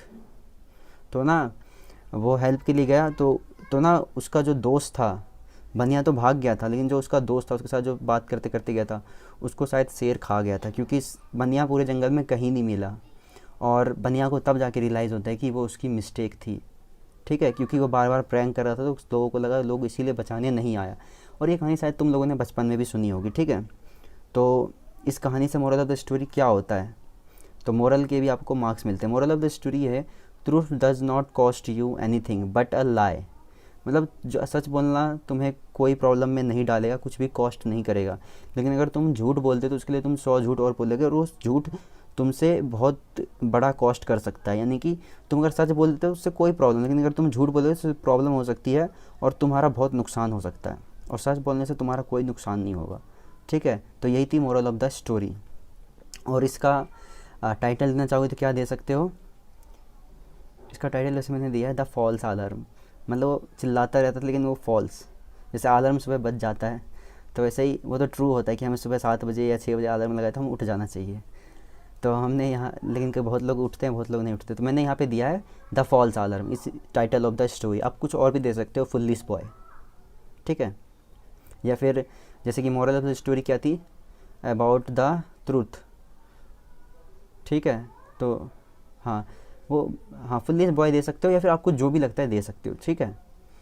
फिर अब देखो story of the writing में क्या है हमारा, मैंने बताया ना मेन कैरेक्टर होना चाहिए, मेन कैरेक्टर था, कौन सा मेन कैरेक्टर, बनिया फुल्लिश बॉय, ठीक है। प्रॉब्लम क्या थी कि वो सबसे के साथ प्रैंक करता था। सॉल्यूशन क्या थी, मोरल ऑफ द स्टोरी, लेकिन बंदा तो मर ही जाता है। Conclusion, conclusion at the end, और मोरल ऑफ द स्टोरी क्या था आपको एंड में लिखना है। ये पूरा कंप्लीट होते ही आपको 10 मार्क्स पूरे मिल जाएंगे। ग्रामर सही होना चाहिए, टेंस सही होना चाहिए, स्टाइल ऑफ राइटिंग सही होना चाहिए, कंटेंट आपको लिख देना है पूरा। 4 मार्क्स होते हैं और टाइटल ऑफ द और मोरल ऑफ द स्टोरी के 1 मार्क्स होते हैं। आपको 10 में से 10 लाने से कोई नहीं रोकेगा। Hello students, welcome back to the channel. आज हम बात करेंगे डिबेट राइटिंग के बारे में। डिबेट राइटिंग एग्जाम में 10 मार्क्स का आता है, 10th में भी आता है, 12th में भी आता है, शायद 9th 11th में भी आता हो। तो ये 10 मार्क्स का एग्ज़ाम में आता है और इसका जो मार्किंग स्कीम है उसका आपको फॉर्मेट के 1 नंबर मिलते हैं, कंटेंट के 4 मार्क्स मिलते हैं, एक्सप्रेशन के 5 मार्क्स मिलते हैं। एक्सप्रेशन मैंने आपको बार बार बताया है, इसमें आता है ग्रामर, स्टाइल ऑफ राइटिंग और स्पेलिंग मिस्टेक देखा जाता है। स्पेलिंग मिस्टेक हो गए तो 5 मार्क्स में से नंबर कटेंगे, ग्रामर मिस्टेक होगा तो 5 मार्क्स में से कटे हैं। कंटेंट में कुछ बेकार होगा तो आपके 4 मार्क्स में से नंबर कटेंगे। तो कंटेंट के होते हैं 4 मार्क्स, एक्सप्रेशन के होते हैं 5 मार्क्स और फॉर्मेट के होते हैं 1 मार्क्स, ठीक है। तो ऐसे आपको ये करना है, 10 मार्क्स का टोटल है ये, ठीक है। ये है हमारा मार्किंग स्कीम की कैसे आपको नंबर दिए जाते हैं, ठीक है। तो अब हम आगे बढ़ते हैं। तो इंट्रोडक्शन, सबसे पहले आपको इंट्रोडक्शन और इसके होते हैं 1 नंबर। इसमें आपको अपने आप को इंट्रोड्यूस करना होता है और टॉपिक को इंट्रोड्यूस करना होता है। जैसे कि आप बोलोगे गुड मॉर्निंग रिस्पेक्टेड जजेस, हर जितने भी डिबेट राइटिंग आप लिखोगे हर में ये लाइन सेम होगी। गुड मॉर्निंग रिस्पेक्टेड जजेस, माय वर्दी या फिर honourable opponent and member of the audience. वर्दी ओपोनेंट बोलोगे तो ज़्यादा सही है, ठीक है। And member of the audience, ठीक है। वर्दी बोलना, ऑनरेबल की जगह वर्दी बोलना, ठीक है। वर्दी ओपोनेंट्स कि तुम वर्दी हो तभी मेरे आगे बैठे हो, ठीक है। एम आई वर्दी opponent and member of the audience. I am dash of dash, I am dash of class dash. I am मतलब इसमें क्या लिखोगे, अपना नाम। आई एम जैसे कि मेरा नाम है Abhishek, I am Abhishek Gupta of class 12th, मान के चलो 12th लिखा मैंने यहाँ पे। And I am going to speak for the motion, मैं मोशन में बोल रहा हूँ, यानी कि मैं उस टॉपिक के साथ हूँ। अगेंस्ट हो तो लिखोगे I going to the speak for the against. I am going to speak for the against जो भी टॉपिक है, चाहे वो मान चलो सोशल मीडिया टॉपिक है। I am going to speak for the motion of social media, कि मैं सोशल मीडिया के साथ, मतलब उसकी पॉजिटिव पॉइंट्स बताओगे, ठीक है। और अगेंस्ट में हो तो उसके नेगेटिव पॉइंट बताओगे, ठीक है। और देखो जो डिबेट राइटिंग और स्पीच राइटिंग में जो है ना, स्पीच राइटिंग अगली वीडियो में आएगा। स्पीच राइटिंग में क्या होता है, आप सब कुछ लिख सकते हो। आर्टिकल में क्या होता है, आप सब कुछ लिख सकते हो, जैसे कि पॉजिटिव पॉइंट, नेगेटिव पॉइंट, सब कुछ। लेकिन जब तुम्हारा डिबेट राइटिंग है तो उसमें तुम्हें हमेशा अगर नेगेटिव पे चल रहे हो तो नेगेटिव पॉइंट लिखना है, पॉजिटिव पे चल रहे हो तो पॉजिटिव पॉइंट लिखना है। यानी कि पॉजिटिव यहाँ पे मोशन बोला जाता है। I am going to speak for the motion of social media या फिर for the motion of cleanliness. Cleanliness का तो पॉजिटिव ही पॉइंट बताएंगे ज़्यादातर लोग, ठीक है। नेगेटिव तो इसमें होगा नहीं। या फिर कुछ भी, जैसे कि सोशल मीडिया के 2 एस्पेक्ट है, जैसे कि ठीक है कि सोशल मीडिया अच्छा भी है बुरा भी है, तो सोशल मीडिया का अगेंस्ट में भी आ सकता है, मोशन में भी आ सकता है। लेकिन क्लीन अगर हमेशा हर तरफ क्लीन रखना चाहिए, ये तो पॉजिटिव में ही आएगा, नेगेटिव में ये आएगा नहीं, ठीक है। तो अगर आप अगेंस्ट में लिख रहे हो तो आपको नेगेटिव पॉइंट्स करने हैं, और पॉजिटिव में लिख रहे हो, मोशन में लिख रहे हो तो आपको पॉजिटिव पॉइंट्स करने हैं, ठीक है। पॉजिटिव पॉइंट्स उसमें सारी बॉडी में लिखने हैं, जितनी बातें वो आपको आगे समझ आता जाएगा। आप ये जैसे जैसे हम आगे बढ़ेंगे। फिर हमारा आगे बॉडी, पॉजिटिव पॉइंट्स और नेगेटिव पॉइंट्स। मतलब अगर मैंने यही तो समझा ही दिया कि पॉजिटिव पे लिख रहे हो, मोशन में लिख रहे हो तो पॉजिटिव पॉइंट, और अगेंस्ट में लिख रहे हो तो negative point. Relevant information body में जो आएगा, जो कि 4 मार्क्स का होता है, ठीक है। रिलेवेंट इन्फॉर्मेशन, उस चीज़ के बारे में रिलेवेंट बातें, मतलब वो आज कितनी रिलेवेंट है चीज़ें, ठीक है। करंट सिचुएशन के हिसाब से उस इशू के बारे में आपको बताना। जैसे सोशल मीडिया के बारे में बताना है, अगर आपको पॉजिटिव में आ गई, सोशल मीडिया से हम बहुत सारे लोगों से दोस्ती कर सकते हैं, बहुत सारे लोगों से कनेक्ट हो सकते हैं। और अगर नेगेटिव आ गया तो सोशल मीडिया के बारे में ये लिख सकते हो कि सोशल मीडिया आज के मतलब बहुत ज़्यादा इंसान को हुक कर रहा है, तो बच्चे पढ़ाई में ध्यान नहीं दे पाते हैं। अगर हम नेगेटिव लिखते तो नेगेटिव नेगेटिव नेगेटिव लिखते जाना। इंट्रोडक्शन के बाद सोशल मीडिया की बुराई करना शुरू कर देना, ठीक है। फिर एंड में थैंक यू और ख़त्म, ठीक है। कॉन्क्लूजन लिखने के बाद थैंक यू और ख़त्म। और अगर सोशल मीडिया की आपको अच्छा ही बतानी है, यानी कि मोशन में लिख रहे हो, तो अच्छी बातें इंट्रोडक्शन लिखने के बाद अच्छी अच्छी बातें लिखनी है सोशल मीडिया के बारे में, थैंक यू लिख के ख़त्म, ठीक है। इतना ही करना होता है डिबेट राइटिंग में। आप देखो कॉन्क्लूजन में क्या है, बाय नाउ, ये मतलब एक एंडिंग लाइन है, कॉन्क्लूजन लाइन है, तो ये ऐड करना उसके बाद थैंक यू, ठीक है, जो कि मैंने अभी बताया। By now you would have realise and agree with me that, topic का नाम social media. Therefore I wish to sum up my views, आप अपने व्यूज़ सम अप करने वाले हो लास्ट में, तो एक लाइन और आप कुछ ऐड कर देना, जैसे कि सोशल मीडिया, अगर आप लिख रहे हो सोशल मीडिया इज़ गुड तो यहाँ पर लिख सकते हो therefore I wish to sum up my views that social media is good for everyone. ख़त्म, थैंक यू लिख देना और ये तुम्हारा ख़त्म हो जाएगा। और मैं आपको एक एग्जांपल दिखाता हूँ कैसे करना है। मैंने एक करा है सोशल मीडिया के बारे में ही करा है, ये देखो। अब आ गया तुम्हारा डिबेट राइटिंग, ठीक है। जैसे कि मैंने सोशल मीडिया ही टॉपिक चुन लिया है, तो डिबेट राइटिंग आप कैसे लिखोगे, गुड मॉर्निंग ऑनरेबल जजेस, टीचर एंड माई वर्दी ओपोनेंट, जो कि मैंने बताया था कि आपको इंट्रोडक्शन कैसे शुरू करना है। फिर देखोगे thank you for giving me the opportunity to join the debate, I am Abhishek Gupta of, ये एक लाइन मैंने एक्स्ट्रा ऐड कर दी है। अगर ये लाइन नहीं भी ऐड करोगे, यानी कि जो मैं बता रहा हूँ ये वाला लाइन नहीं भी ऐड करोगे, ये एक मैंने एक्स्ट्रा लाइन बता दी है, ठीक है। ठीक है, यहाँ तक लिखने के बाद सीधा आप यहाँ से शुरू कर सकते हो। आई एम अपना नाम, अपना क्लास और अपना topic, would like to speak in the motion of, या फिर अगेंस्ट में लिखे तो अगेंस्ट ऑफ सोशल मीडिया, या फिर मोशन ऑफ सोशल मीडिया, ठीक है। तो ये बाकी ये लिख दोगे, थोड़ा और इंट्रोडक्शन बढ़ा देते, नंबर मिलने में सहायता हो जाएगी। जैसे thank you for giving me the opportunity to join this debate, मैं आपका धन्यवाद करता हूँ मुझे इस डिबेट को ज्वाइन कराने के लिए, ठीक है। ठीक है, तो यहाँ तक आपको लिख लेना है। ये हो गया हमारा इंट्रोडक्शन, और इंट्रोडक्शन के होते हैं 1 मार्क्स, तो यहाँ पे 1 बाय 1 हर कोई देगा, चाहिए, ठीक है। चाहे तुम इतना लिख लेना यहाँ से लेके यहाँ तक, वर्दी अपोनेंट, ठीक है, और उसके बाद आई से लेके यहाँ तक, या फिर पूरा लिखना, तब भी 1 मिलेंगे, तब भी 1 मिलेंगे, ठीक है। हाँ, अब हम आगे बढ़ते हैं। बॉडी, अब हमारा शुरू हो गया बॉडी, यानी कि कंटेंट, ठीक है। तो बॉडी है हमारा, how many people do not have a smile on their faces on finding a old friend on Facebook, मतलब कितने लोग जो हैं वो खुश नहीं होंगे जब वो अपने पुराने दोस्त फेसबुक पे पाएंगे। आप जब फेसबुक चलाते होंगे तो आपको बहुत सारे दोस्त मिलते होंगे, बहुत सारे नए दोस्त, पुराने दोस्त, बहुत सारे सोशल मीडिया पे दोस्त मिलते होंगे। तो इससे हम क्या होता है, सोशल मीडिया से हम लोगों से जल्दी कनेक्ट हो जाते हैं। तो सोशल मीडिया की ये अच्छी बात है, क्योंकि मैं यहाँ पे क्या लिखा है, मोशन, तो यानी कि मैं पॉजिटिव पॉइंट्स के बारे में ही बोलूँगा, क्योंकि मैं मोशन में जा रहा हूँ, यानी कि मैं सोशल मीडिया के साथ जा रहा हूँ। अगेंस्ट में जाओगे तो आपको नेगेटिव पॉइंट्स लिखना है। तो फिर क्या है, well social media has remove all the barriers and boundaries, well social media remove all the barriers and boundaries to communicate by the bringing the globe on the single platform, मतलब पूरी दुनिया को एक सिंगल प्लेटफॉर्म पर social media ने ला दिया है। while businesses opportunity have widened, marketer reach has broadened, मतलब जो बिज़नेस की अपॉर्चुनिटीज़ है, पहले लोग क्या करते थे, ऑफलाइन काम करते थे, ऑफलाइन ही लोगों को पकड़ सकते थे।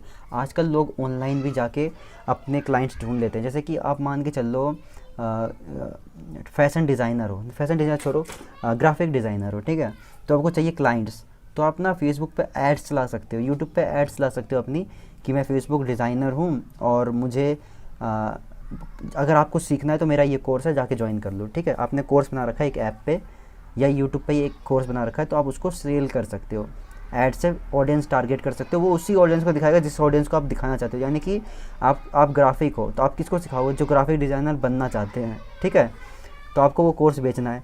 तो आप क्या कर सकते हो, फेसबुक ऐड चला सकते हो कि मुझे ये ऐड जो है ना ग्राफिक डिज़ाइनर को दिखाने हैं, या फिर मुझे यूट्यूब पे ऐड चलाना है और मुझे ग्राफिक डिज़ाइनर को दिखाना है। तो यूट्यूब पे बहुत सारी ऑडियंस है, बहुत तरह तरह के इंटरेस्ट वाले लोग हैं, तो वो उन्हीं को ऐड दिखाएगा जो ग्राफिक डिज़ाइनर में इंटरेस्ट है, या फिर एनिमेशन में आप मान के चल लो तो वो एनिमेशन वालों को दिखाने लग जाएगा, ठीक है। तो वो आपके प्रोडक्ट खरीद सकते हैं, यानी आपका कोर्स खरीद सकते हैं। जैसे आपका कोर्स का रेट है मान के चल लो 5,000 या 2,000, तो आपने ऐड चला दिया और फिर आपका कोर्स बिकने लग जाएंगे, आप पैसे कमा लोगे। और यहाँ से टारगेट करना, जो पहले का सिस्टम क्या था, न्यूज़पेपर में हमें डालना पड़ता था, और आज का जो सिस्टम है अब हम सोशल मीडिया से कर सकते हैं, तो ये थोड़ा सस्ता ही पड़ता है। पहले थोड़ा महंगा पड़ता था क्योंकि हमें न्यूज़पेपर में होर्डिंग इधर उधर, तो वहाँ पे थोड़ी दिक्कत हो जाती थी, ठीक है, ज़्यादा पैसे खर्च हो जाते थे। चलो अब आगे निकलते हैं। It keep us updated about everything going on the every corner of the world, ये हमें अपडेटेड रखता है कि दुनिया में क्या क्या चल रहा है, क्या न्यूज़ है, या फिर जो भी दुनिया में चल रहा होता है अच्छी बुरी चीज़, सब चीज़ के बारे में अपडेटेड रखता है। तो ये क्या है, सोशल मीडिया की अच्छी बात। मैं सब कुछ अच्छी बात ही लिखूँगा क्योंकि मैं उसके मोशन में जा रहा हूँ, उसके साथ जा रहा हूँ। With so many advancement and innovation it would be an unimaginable world without having social media in it, इतनी सारी चीज़ें इनोवेट हो गई है, इतनी सारी चीज़ें दुनिया में आ गई है सोशल मीडिया की वजह से। तो ये जो दुनिया है ना, सोशल मीडिया के बिना खालीपन सा लगता है, ठीक है। ये है इसकी एक और मेन बात। Social media is addictive precisely because it give us something what the real world lakhs. Social media addictive है क्योंकि ये हमें कुछ ऐसी चीज़ें देता है जो रियल वर्ल्ड नहीं दे पाता, इसीलिए लोग सोशल मीडिया पे आके बैठते हैं। ठीक है। Direction value as an individual, it give us immediately direction and value of. हाँ, सोशल मीडिया पे तुम जाके बहुत कुछ एजुकेशनल देख सकते हो, बहुत कुछ सीख सकते हो, समझ सकते हो, और बहुत बार तो बहुत चीज़ें फ्री में भी मिल जाती है। तो ये है सोशल मीडिया की अच्छी बात। ठीक है। अब मैं करूँगा कॉन्क्लूजन और एंडिंग।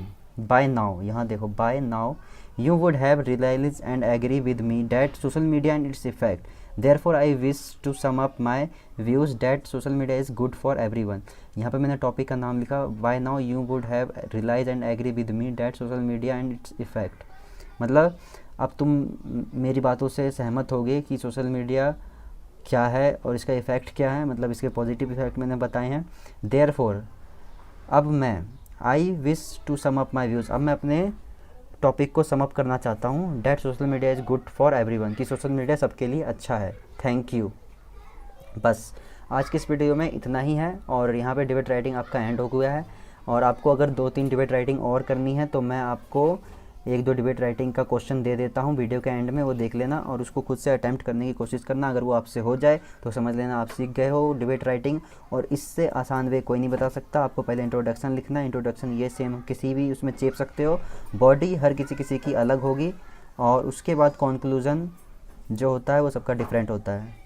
तो आज की इस वीडियो के लिए इतना ही। वीडियो चलिए लाइक शेयर सब्सक्राइब कर देना। मैं मिलता हूँ आपसे नेक्स्ट वीडियो में। तब तक के लिए take care and good bye. ठीक है।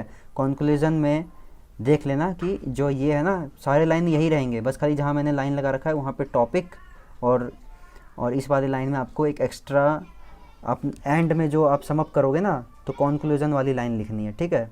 फिर थैंक यू, फिर ख़त्म, finally bye.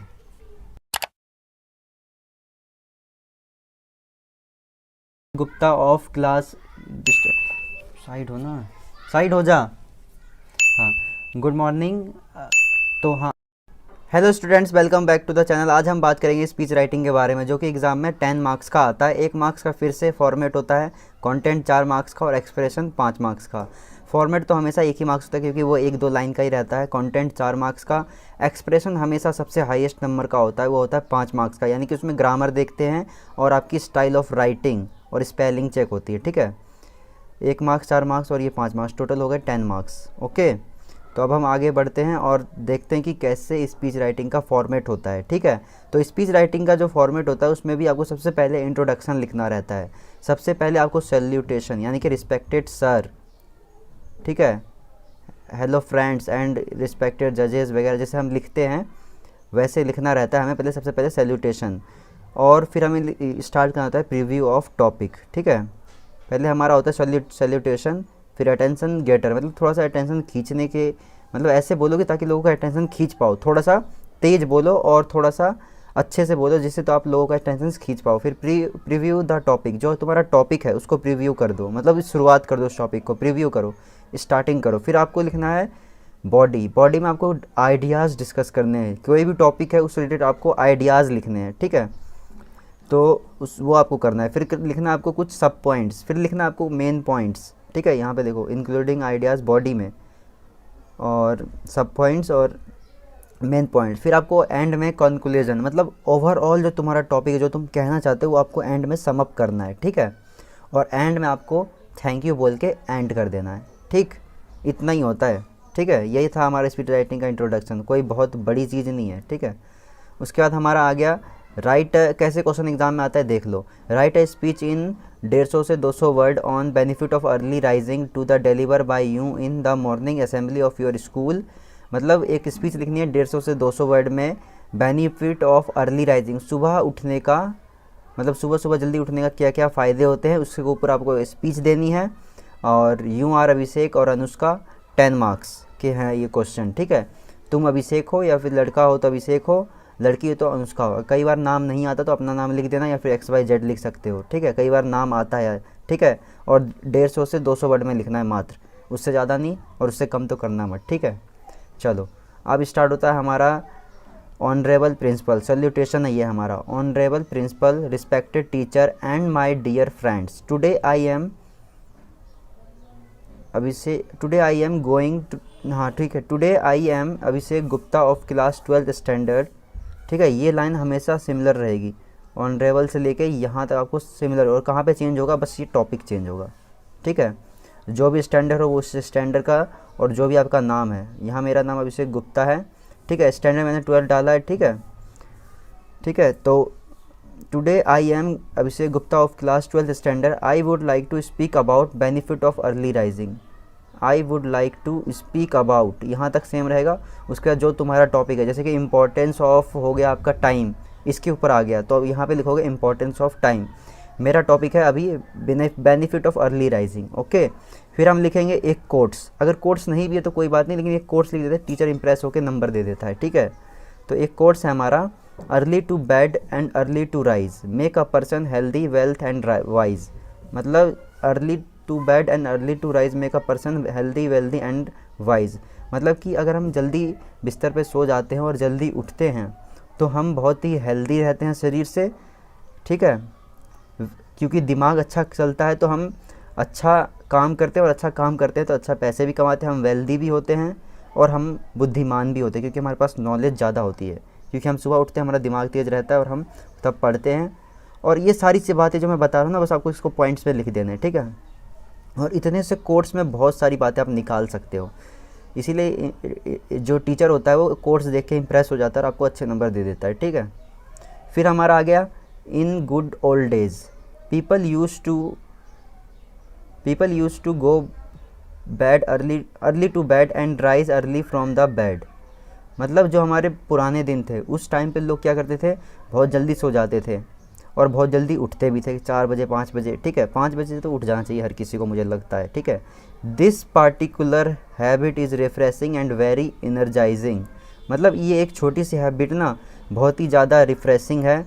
It give a positive start of the day, और ये हमें दिन का पॉजिटिव स्टार्ट करता है हमारे दिन का। ठीक है, the busy and hectic life of the present generation must be inculcate the habit of early rising. जो आजकल के लोग जो बहुत ज़्यादा बिजी रहते हैं, ठीक है, तो उनको ये हैबिट रखना चाहिए, क्योंकि अगर वो जल्दी सोएंगे जल्दी उठेंगे फिर वो टाइम का अच्छे से यूज़ कर पाएंगे, जिसके वजह से वो विच रिलीव स्ट्रेस एंड टेंशन। और उसके वजह से अगर टाइम अच्छा चल रहा है उनका, मतलब सब कुछ मैनेज हो रहा है, सब कुछ। टेंशन कब होता है, जब सारी चीज़ें मैनेज नहीं होती। ठीक है, तो जब सब कुछ आपका मैनेज हो जाएगा तो आपका स्ट्रेस और टेंशन ही ऑटोमेटिक कम होगा। ठीक है, तो ये चीज़ है। ये थे इंपॉर्टेंट पॉइंट्स, और देखो कितने मैं इंपॉर्टेंट पॉइंट्स अभी लिखने वाला हूँ। ठीक है, राइजिंग अर्ली इंक्रीज प्रोडक्टिविटी, जल्दी सुबह उठने से प्रोडक्टिविटी भी बढ़ती है। वही जो कि मैंने बताया कि तुम टाइम मैनेजमेंट, देखो यहाँ पे लिखा है and help in better time management. Time management अच्छा कर सको, कि जैसे तुम 5 बजे उठे, ठीक है, तो क्या करोगे कि अगर आपको पढ़ना है तो तुम पढ़ लोगे, स्टूडेंट हो, या फिर आप ऑफिस में काम करते हो तो कुछ काम घर पे ही सब कुछ मैनेज कर सकते हो और फिर वहाँ पे जाके फटाफट काम कर सकते हो। आपका सब कुछ मैनेज रहेगा तो अपने आप ही आप हैप्पी दिखोगे। ठीक है, और अगर सब कुछ वैसे चलेगा कि उठे 10 बजे और 12 बजे काम पे पहुँचे, या फिर भागते जल्दी नहाए धोए हैं नहीं, कपड़े पहने जैसे तैसे और भागे काम की तरफ, ना काम में मन लग रहा है ना कुछ, और दिमाग ख़राब हो रहा है, फिर ये चीज़ और स्ट्रेस बढ़ाती है। ठीक है, फिर लिखो student specially benefit most out of early rising. जो स्टूडेंट है उन्हें तो उठना ही चाहिए सुबह सुबह, क्योंकि सुबह सुबह दिमाग जो रहता है वो बहुत रिफ्रेश रहता है। उस टाइम पे ना इंसान पढ़ सकता है। तो ना जब भी आप सुबह उठा करो, मेरा चैनल खोल के वीडियो देख लिया करो। ठीक है, 5-10 मिनट की वीडियो होती है, 1-2 टॉपिक सीख ही लिया करो। ठीक है, जैसे कि 5 बजे उठे तो आधे घंटे देख लिया करो, ज़्यादा नहीं, मैं नहीं कहूँगा 1-2 घंटे पढ़ो, आधे घंटे पढ़ लिया करो। डेली का ये शेड्यूल बना लो। मैं कहता हूँ आप देखना, आपके इंग्लिश में अच्छे मार्क्स आएंगे। ठीक है, ठीक है, student specially benefit most out of the early rising. जो स्टूडेंट्स हैं वो बहुत ज़्यादा अर्ली राइजिंग को, मतलब उन्हें करना चाहिए, सुबह जल्दी उठना चाहिए। Early morning is the best time to study as there are less distraction and disturbance. उस टाइम पे क्या होता है, बहुत लेस डिस्ट्रैक्शन होता है। क्या होता है ना, जब जैसे कि थोड़ा बहुत सुबह हो जाती है, लोग लाउड स्पीकर बजाने लग जाते हैं, कुछ करने लग जाते हैं, इधर शोर उधर शोर, बच्चे सारे उठ गए, ये वो, तो डिस्ट्रैक्शन बहुत हो जाता है। ठीक है, फिर लिखो early morning is the ideal time to meditate and to go physical exercise. जो अर्ली मॉर्निंग उठने से क्या हो सकता है, फिजिकल एक्सरसाइज कर सकते हो, विच अगेन तुम्हारी बॉडी को ठीक रखेगा। बॉडी ठीक रहेगी तो तुम्हारा माइंड भी ठीक रहेगा। ठीक है, अगले पॉइंट में मैंने यही लिखा है।